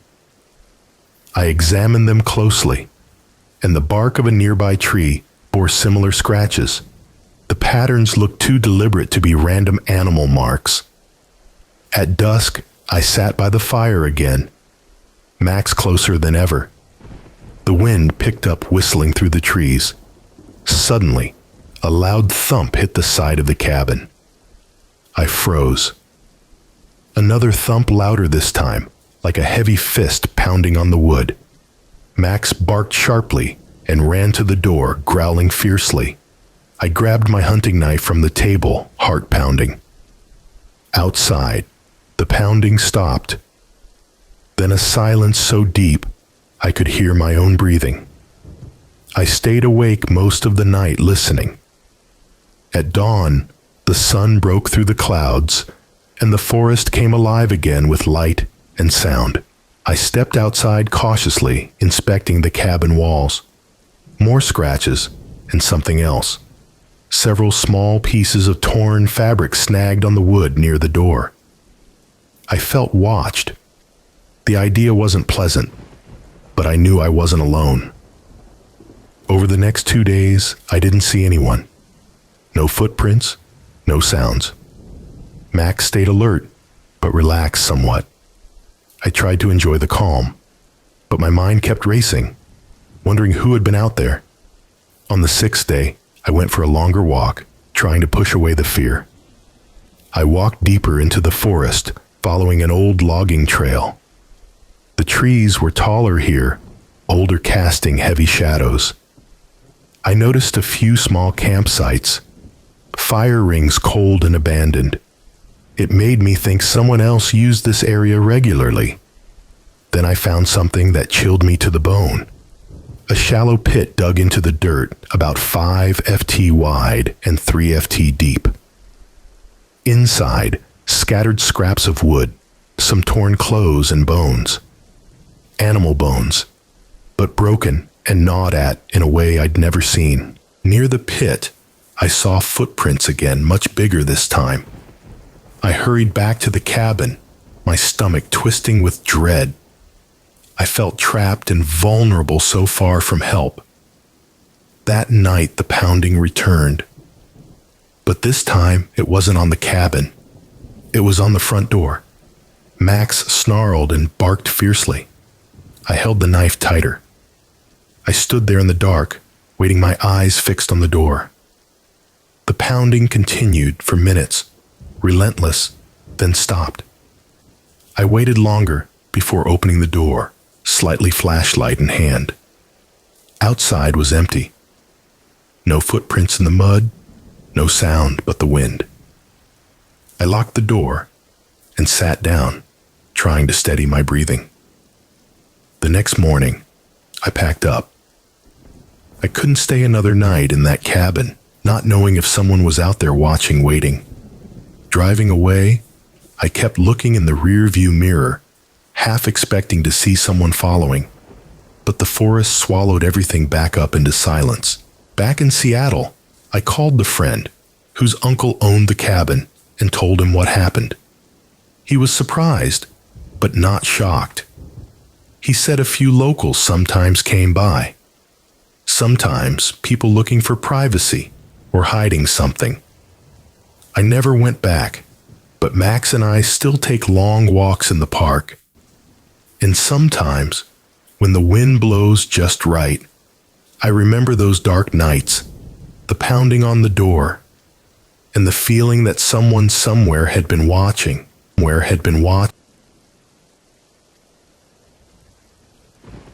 I was 34 when I took the job in Montana. It was the summer of 2006. I had been bouncing around between outdoor jobs for years, trail maintenance and Oregon wildfire watch in Arizona, guiding hikers in Utah. Nothing stuck. I liked being alone. I liked the woods, and I like silence. Maybe that's what led me to that ranger posting near Fort Logan, a remote patch of protected forest about an hour south of Helena. The place was quiet, too quiet for most people, but I liked it that way. There was Ariers's cabin up in the mountains, an old one sitting near the edge of a long forgotten fire road that was barely drivable. Most rangers didn't bother with it anymore. There were newer outposts lower down with solar power and satellite internet, but I didn't care about that. The old one was built in the 1940s. Big logs stacked with stone and cement, a wood stove inside a hand pump for water out back. It wasn't cozy, but it worked. I requested that post, and they gave it to me. I think they were just happy someone actually wanted to be that far out. I had to check in once every 3 days, on the radio, and do the rounds, trail inspections, boundary checks, wildlife logs. It was a big range, maybe 20 square miles under my watch, and I'd ride my quad to cover as much as I could. Sometimes I walked, when the terrain got rough. It was July when I moved in. The weather was hot during the day, chilly at night. The cabin smelled like dust and creosote. There were scratches on the wooden floors, old ones, like someone dragged furniture around or something heavier. The mattress was just a pad of foam that mice had already chewed holes through. I brought my own cot. I scrubbed everything with bleach, filled 2 trash bags with old junk left behind. Boots, rusted cans, a broken lantern. The first 2 weeks were quiet. I spent most days outside. Bears were still low in the valleys that time of year, and I saw their tracks, but never ran into one. Deer and elk were common. I'd log them down, check for poachers' traps, and then head back by dusk. I never saw another soul up there, no hikers, no campers, not even another ranger. Then I started noticing something strange on the second Sunday. I had just returned from a long sweep of the East Ridge, climbed about 5 miles out to a crumbling lookout post, and checked the radio tower up there. By the time I got back, the sun was already dropping behind the western range. I parked the quad beside the cabin, and something caught my eye right away. The back door was open. That was odd. I always locked it. There were no animals that could open it, not even bears. And I hadn't seen signs of anyone else out here. No boot prints, no tire tracks but my own. I walked around, took a good look. The door wasn't broken, just hanging open, an inch or two. I nudged it with my boot. Inside, everything looked the same except for my cot. It had been moved about 2 ft from the wall. I stood there for a while, just staring. Nothing else was touched. My bag was zipped. My food was sealed. My tools were in place. But the cot had been moved, and there were faint marks in the dust. Boot prints, not mine bigger. I didn't have a gun. Rangers in that area didn't carry unless they were closer to Yellowstone or grizzly zones. I had bear spray and a hatchet. That night, I kept both beside my bed. I pushed the cot back against the wall and didn't sleep much. Every time I heard a creak or branch shift outside, my eyes snapped open. By morning, I convinced myself it was nothing. Maybe I had moved the cot without thinking. Maybe I'd left the back door loose. That was how I wrote it in my report. I didn't want to sound paranoid. But something had changed. Over the next few days, I started noticing more things.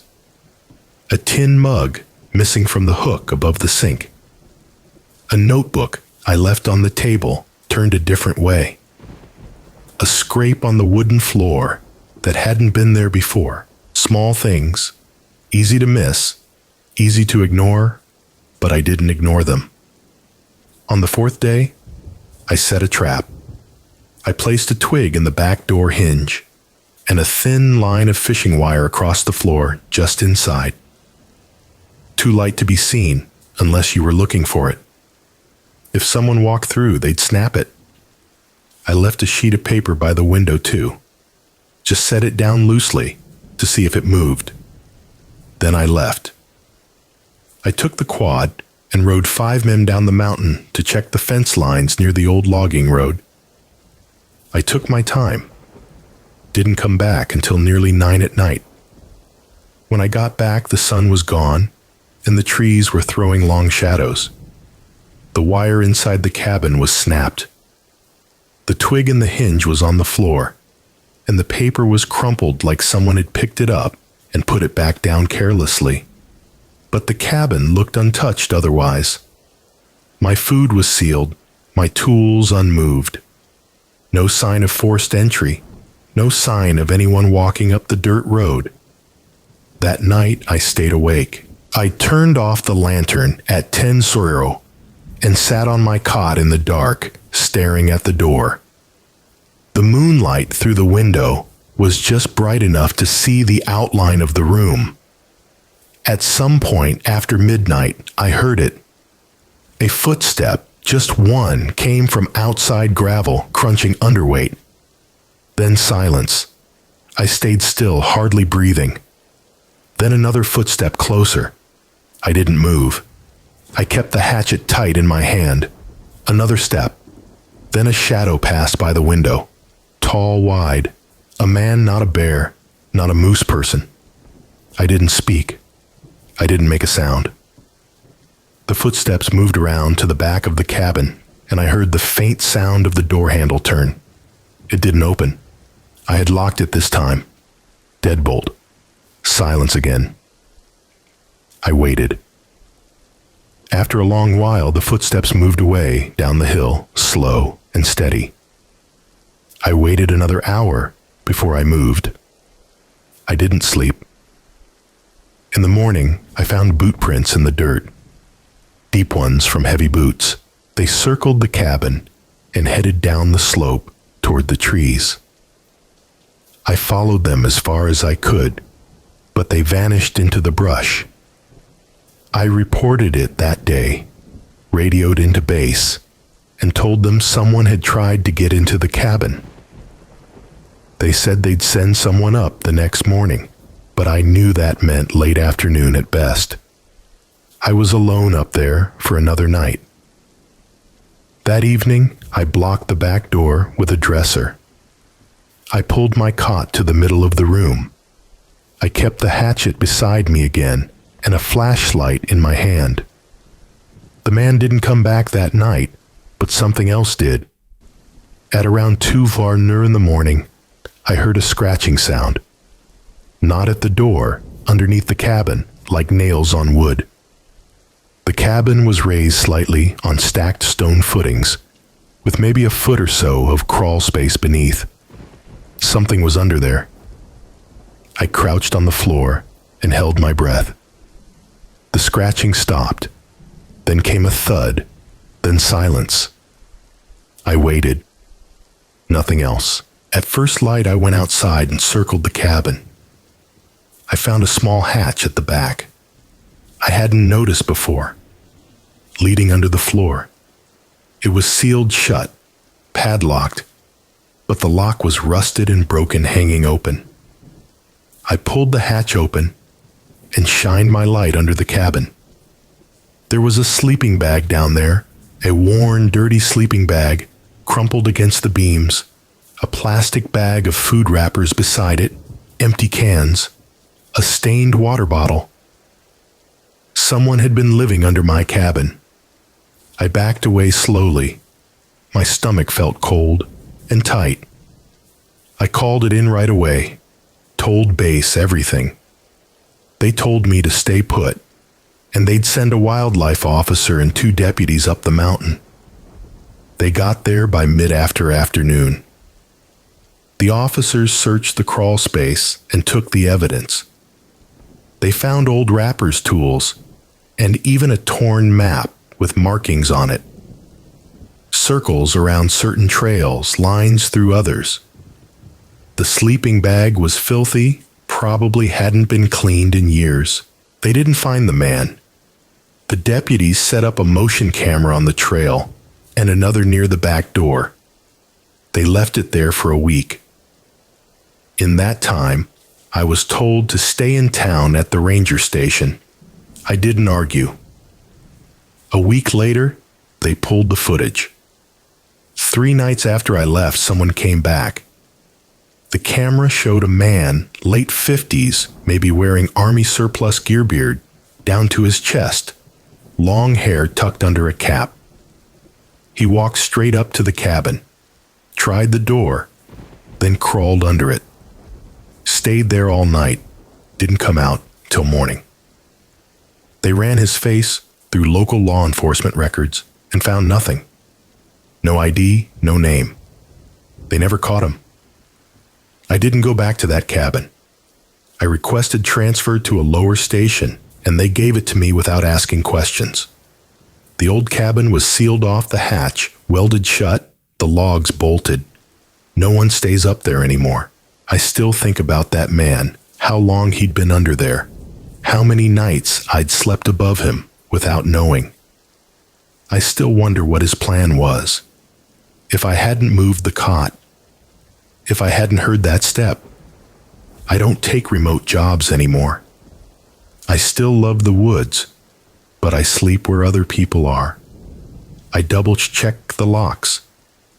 I don't ignore small details. Sometimes it's not the wilderness you need to worry about. It's who's hiding in it. It's who's hiding in it. I didn't plan to go camping that week. It was early October 1998, and the air had just started turning cold in northern Vermont.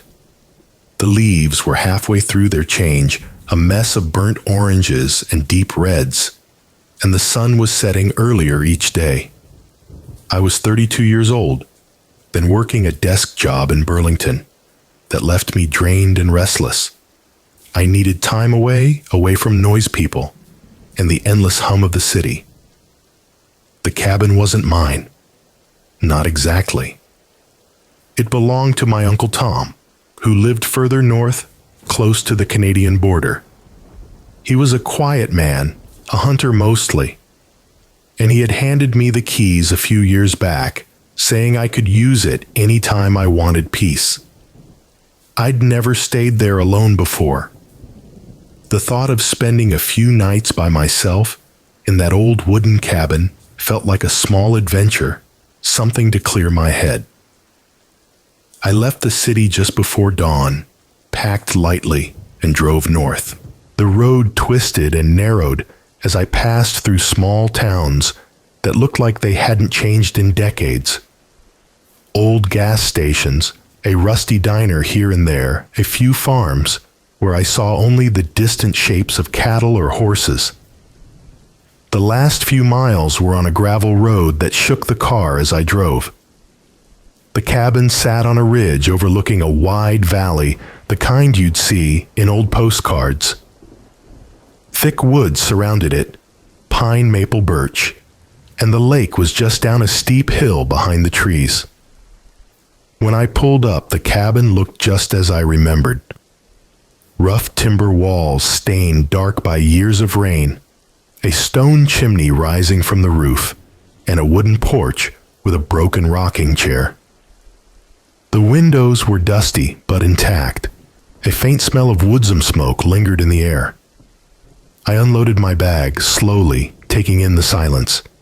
No cars, no planes, no distant voices. Just wind stirring the trees and the occasional bird call. It was peaceful. I liked it. Inside the cabin was simple but cozy. A small kitchen with a wood stove, a table with 2 chairs, a sofa covered in faded fabric, and a single bedroom with a creaky bed. I ran my fingers over the wooden floorboards worn smooth by years of boots and footsteps. The place smelled like pine needles and old smoke. That first night, I lit the stove and sat by the fire with a book. Outside, the wind picked up and rattled the windows. But inside, I felt safe. I had brought Kent food water and a small flashlight.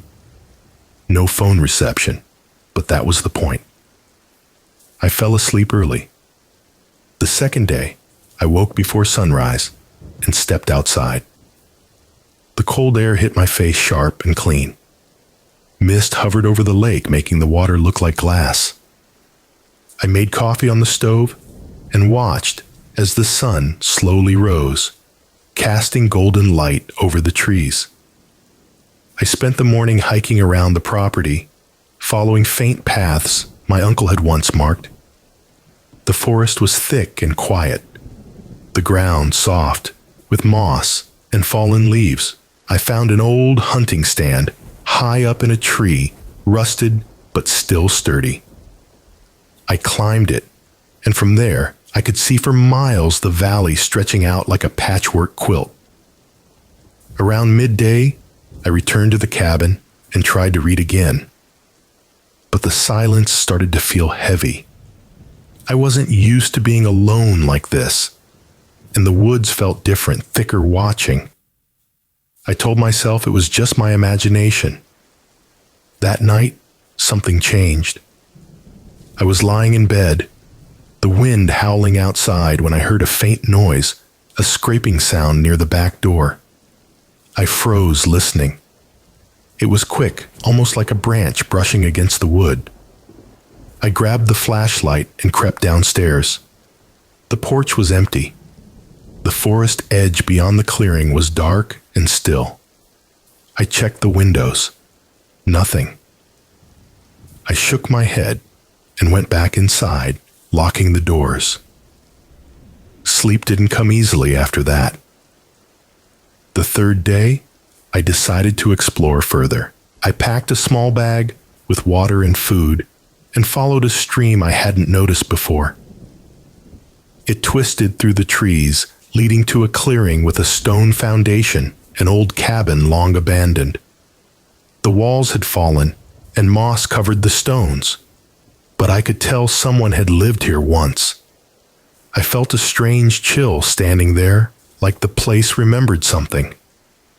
I took a few pictures with my camera and hurried back, feeling eyes on me from the woods.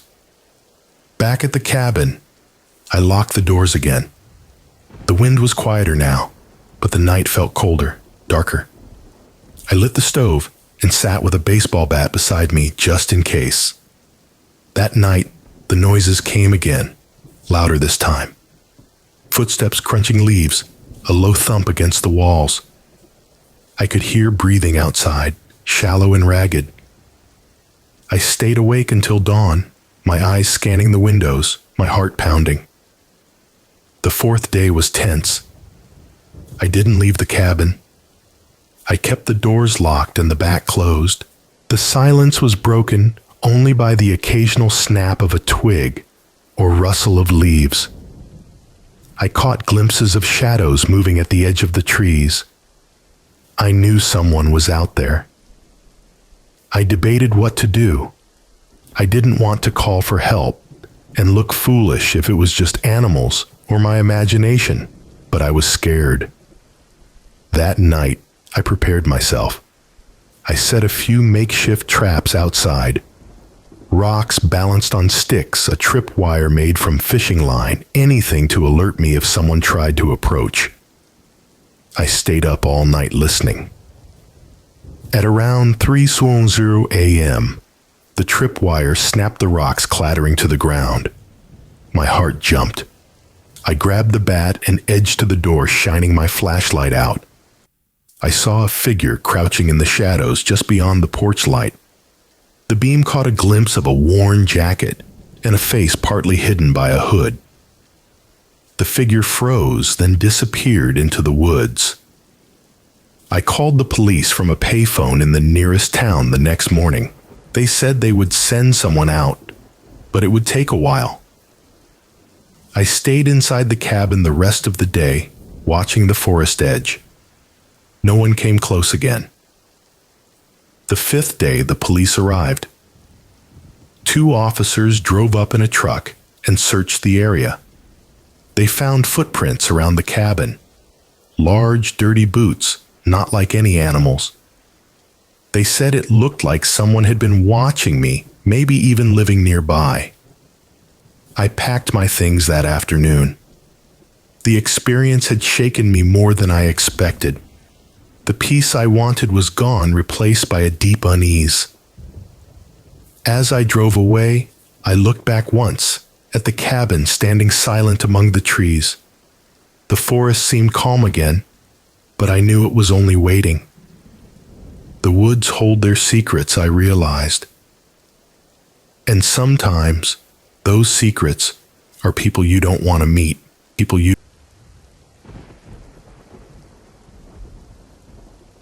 It was the summer of 2014 when I first drove up to the cabin on Devil's Ridge, a remote part of northern Vermont. I was 34 years old, working as a carpenter in Burlington. But for the last few years, I'd been feeling restless. The city had started to feel smaller and smaller, the noise and rush draining something out of me. My cousin Mark had left me the cabin after his sudden death in a logging accident the year before. It was a rough, weather-beaten wooden structure, sitting on a small clearing near the edge of a dense pine forest. I didn't know much about the place when I first arrived, just that Mark had built it with his own hands back in the early 90s and used it mostly for hunting and getting away from the world. I wasn't sure what I wanted from it myself, but the silence out here, the thick trees, the air that smelled sharp and clean was exactly what I needed. The road to the cabin was a narrow dirt track that twisted through thick woods. It was rough on my old pickup, but I had no choice but to take it slow. The last few miles were covered in pine needles and fallen branches. The sun was low when I finally pulled into the small clearing. The cabin sat crookedly on a gentle slope surrounded by tall, dark trees. It looked older than I thought. The wood faded and cracked from years of weather. I grabbed my bags and walked up the creaky wooden steps to the front door. The place smelled like old pine and dust. The windows were grimy, and the screen door hung loosely on one hinge. Inside the cabin was small, maybe 20x20 FT, with a single room that had a wood stove in the corner, a small kitchen area, and a loft above for sleeping. I set my bags down and opened a window to let the fresh air in. I spent the first few days cleaning and fixing things, repairing the door, clearing out the fireplace, and stacking wood from the pile Mark had left beside the cabin. It was peaceful, and I started to settle in. I took long walks during the day exploring the surrounding forest, and in the evenings I sat by the stove, reading, or just listening to the sounds outside. But even in this calm, I couldn't shake a growing unease. At night, the forest seemed to press close to the cabin. The darkness thick and absolute. The wind whispered through the trees, but sometimes I thought I heard something else. The snap of a twig, the soft rustle of footsteps just beyond the edge of the clearing. The first night, I shrugged it off. I was in the woods. Animals moved around at night. It was natural. But as the days passed, the sounds grew closer, and the feeling of being watched became harder to ignore. One afternoon, I decided to hike further up the ridge. I wanted to see the view Mark used to talk about, a lookout point where you could see the valley and the winding river below. The forest thickened as I climbed the ground, uneven and rocky. I noticed fresh deer tracks in the mud and caught sight of a red fox darting between the trees. When I reached the lookout, the view was stunning. The valley stretched out before me, a patchwork of green fields and winding roads. The river sparkled in the afternoon sun. I sat on a large rock and pulled out my water bottle. Feeling calm, then I noticed something else. A set of footprints, not far from the rock. They were deep, larger than a man's, and they headed toward the cabin. I frowned. Mark hadn't mentioned any hunters or visitors. The area was supposed to be quiet, but someone had been here recently. The footprints looked fresh. A little chill ran down my back, but I told myself it was just another hiker or a hunter passing through. That evening, as the sun dipped below the trees, I started a fire outside the cabin. The smoke curled up into the sky, and I sat staring into the flames, the quiet broken only by the occasional crack of burning wood. Suddenly I heard a noise behind me, the crunch of leaves and twigs. I spun around, but the darkness swallowed everything. Nothing. The firelight didn't reach far enough to show anything beyond the clearing. I went inside and locked the door, checking the windows. I felt foolish, but the feeling of being watched was stronger than ever. I tried to keep myself busy. More repairs, chopping wood, organizing supplies. The isolation was beginning to weigh on me. A few nights later, I woke to the sound of something hitting the side of the cabin. It was faint but definite, something solid, like a rock or a branch. I lay still listening, but there was nothing else. In the morning, I found scratches on the wooden siding near the back door. Deep, jagged gouges like claws. I checked my gun. An old hunting rifle Mark had left behind and made sure it was loaded. I never thought I'd need it, but out here, you never knew. The next day, I found more signs, footprints in the soft ground near the cabin. Not human. They were large with 5 toes, but not quite animal either. They were weird, as if something was walking on 2 feet but not a person. I couldn't make sense of it. I told myself it had to be a bear, or maybe a large dog. But something about the prints was wrong. They walked upright too. I took photos with my phone, but the light was poor.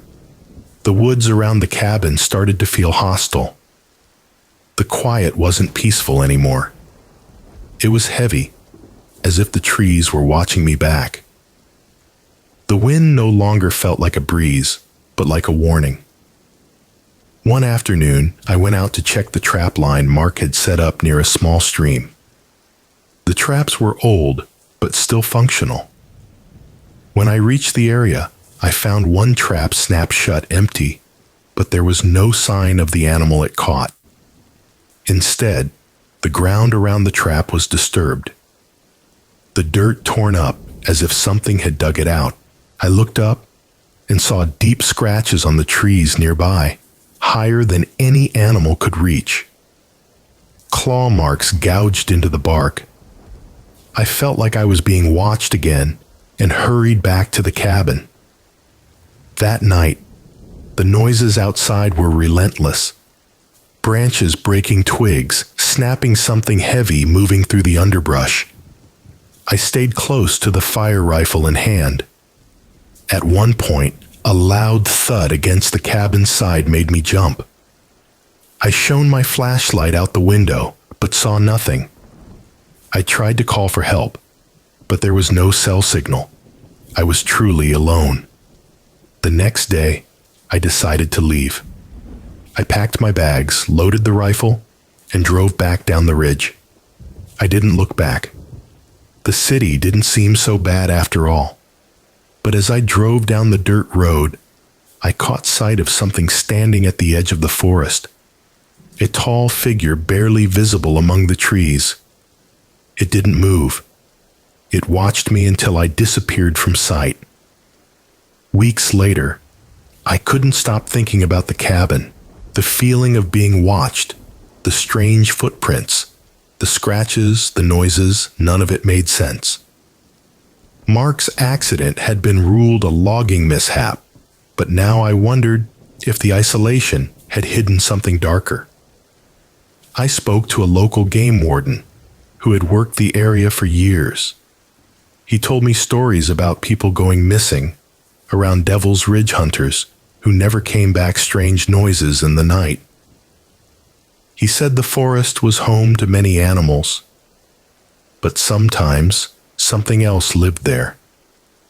Something that didn't show itself but left its mark. I never went back to the cabin, but sometimes when the wind howls and the trees bend under the storm, I remember that place.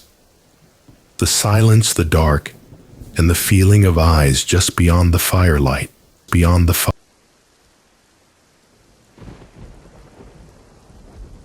I never expected a trip to the Amazon jungle to become something I would remember for the rest of my life, and not for the reasons I imagined when I first planned it. I thought it would be a peaceful escape, a break from my routine in Sao Paulo, Brazil. I wanted to get away from the city noise, the endless emails, and the crowded streets. Instead, I found myself trapped in a small wooden cabin deep inside the jungle, caught in a situation I barely understood until it was almost too late. The year was 2013. I was 28 working as a freelance photographer. I loved taking pictures of nature animals and the people who live close to the earth. When I heard about a chance to visit a remote village near the Rio Negro, I didn't hesitate. The promise of untouched forests, exotic birds, and rivers flowing through thick green made me eager to go. I wasn't alone. I was with a guide named Louise, a local from a small village near the river, who knew the jungle better than anyone I'd ever met. Louise was quiet but skilled. He knew which plants were safe, how to avoid snakes, and how to track animals. He assured me the cabin we would stay in was simple but safe. It was built by a family who had left years ago, and it stood on stilts near the riverbank, made of dark wood with a roof of palm leaves. It looked small but sturdy from the outside. The first day was perfect. We arrived by boat early in the morning. The air was thick and humid, filled with the sounds of birds and insects. The smell of wet earth and plants was strong. Louise showed me how to start a fire using dry wood and some leaves. The cabin had no electricity or running water, but Louise carried a water filter, and I brought a small solar charger for my camera battery. I was ready for this kind of adventure. At night, the jungle came alive with noise. Frogs croaked, cicadas buzzed, and distant howls echoed through the trees. I slept on a thin mattress on the floor, listening to the sounds outside, feeling completely isolated from the rest of the world. But I liked that I felt free. The next few days were spent hiking and photographing. Louise took me to some hidden spots, a waterfall, a place where giant otter played, and a small clearing where parrots nested. Each evening, we returned to the cabin and cooked fish Louise caught with a handmade spear. Life was simple, slow, and peaceful. But on the fifth night, something changed. It started as a small noise outside the cabin. I was lying on my mattress, half asleep, when I heard a faint rustling near the window. Louise was already asleep on the hammock nearby. I thought maybe it was an animal, a monkey, or some bird. The jungle was full of creatures, but then the rustling grew louder, like someone moving through the leaves. I held my breath, heart beating faster. I didn't want to wake Louise because I wasn't sure if I was imagining things. The noise stopped for a few minutes, then started again closer this time. I tried to look out the window, but it was pitch black outside. The only light was the moon, hidden behind clouds. The cabin's walls were thin, made of wooden planks, and the windows had no glass, only wooden shutters. I could see the shadow of a large tree just outside. Suddenly, I heard a low growl. It was deep and guttural, not an animal I knew. I wanted to call Louise, but my voice caught in my throat. The growling moved slowly around the cabin, circling it, then stopped near the door. My skin crawled. I remembered Louise had told me to always keep the door closed and locked at night. I looked at the door. It was shut, but the lock was a simple wooden latch. I got up quietly and moved closer. Then a sharp knock hit the door.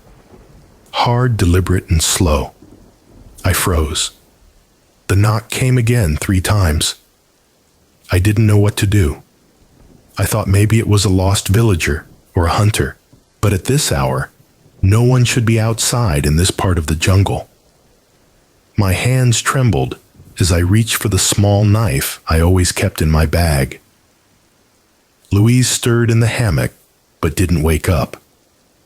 I whispered to myself that it was probably an animal, maybe a jaguar or something else curious. But the knock was so deliberate, so human. I decided not to open the door. Instead, I moved to the back window and looked out. Nothing, just trees and darkness.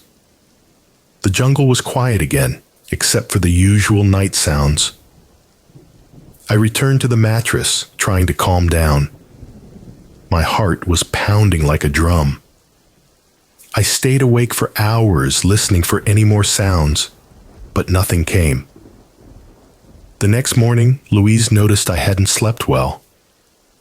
I told him about the knocking, the growling, and the noises. He frowned deeply and said something in Portuguese I didn't understand at first. Then he told me to be careful and not to leave the cabin alone after dark. He said some people in the nearby villages believed there were thieves who moved through the jungle, stealing from hunters and travelers. Sometimes they were violent. Louise didn't say much more, but I sensed he was worried. I tried to brush it off. I thought the jungle was a wild but safe place if you respected it. But after that night, I was on edge. Every sound made me jump. I didn't sleep well again. On the 7th day, something happened that changed everything. That afternoon, Louise went to check the traps he had set earlier in the week. He told me to stay in the cabin and not go anywhere alone. I agreed, though the cabin felt like a prison now. I spent the afternoon cleaning my camera lenses and writing notes about the trip. The sun was hot outside, and I could hear the river flowing nearby. around 5:00 p.m. Louise had not returned yet. I started to worry. The sun was sinking fast. I decided to wait a little longer. Then I heard a noise from the riverbank, the sound of footsteps running on dry leaves. I looked out the window and saw Louise, but he wasn't alone. Behind him, a tall man was moving quickly toward the cabin. I didn't recognize the man. His clothes were dirty and torn, and he had a wild look in his eyes. He was carrying something long and sharp in his hand, a machete. My heart jumped into my throat. I realized the man wasn't friendly. I slammed the window shut and locked the wooden latch as fast as I could. Louise saw the man and shouted something, waving his arms. The stranger didn't stop. He pushed Louise aside and moved toward the door of the cabin. I grabbed my knife and moved to the door. The man hit the door hard with the machete splintering the wood. The lock broke. I was trapped. Louise tried to pull the man back, but the stranger was stronger and more violent. They struggled near the door, and I heard the sound of Louise falling hard to the ground. Panic filled me. I looked for a way out. The back window was too small to escape through, and the front door was broken. I grabbed my camera bag and threw it at the man's head. He staggered, but didn't stop. I ran to the kitchen area and grabbed a heavy metal pot. I threw it with all my strength. The pot hit the man's face. He stumbled back, bleeding from a cut near his eye. Louise got up and punched the man in the stomach. The stranger grunted and fell to the ground unconscious. We didn't wait to see if he would wake up. Louise and I quickly gathered what we needed. I packed my camera and a few supplies while Louise grabbed the machete. We left the cabin through a small gap in the broken door and ran toward the river. The jungle around us was thick and dark. The sounds of animals and insects were louder than ever. We reached the river and saw the boat Louise had used to bring me here. It was tied to a tree, rocking gently on the water. We jumped in and started the motor. As we moved away from the cabin, the stranger started to come to. Louise shouted and hit him with the paddle. The man fell back into the jungle. We didn't stop. The boat moved fast on the river, cutting through the water. After what felt like hours, we reached a larger village where Louise knew people. The police came quickly. They found the man near the river drunk and confused. He was arrested for attempted robbery and assault. Later, Louise told me the man was known in the area as a dangerous criminal who sometimes attacked travelers. The jungle was not always a safe place, especially near small villages where poverty and crime existed. I never went back to that cabin. The trip was supposed to be an escape, but it became a fight for survival. I still have the photos I took in the first days. Pictures of birds, rivers, and trees untouched by humans, but I don't look at them often. They remind me of the fear and danger I faced in the heart of the Amazon. I learned a hard lesson about respect and caution in the wild. The jungle is beautiful, but unforgiving. Not every danger comes from animals or nature. Sometimes the greatest threat comes from people.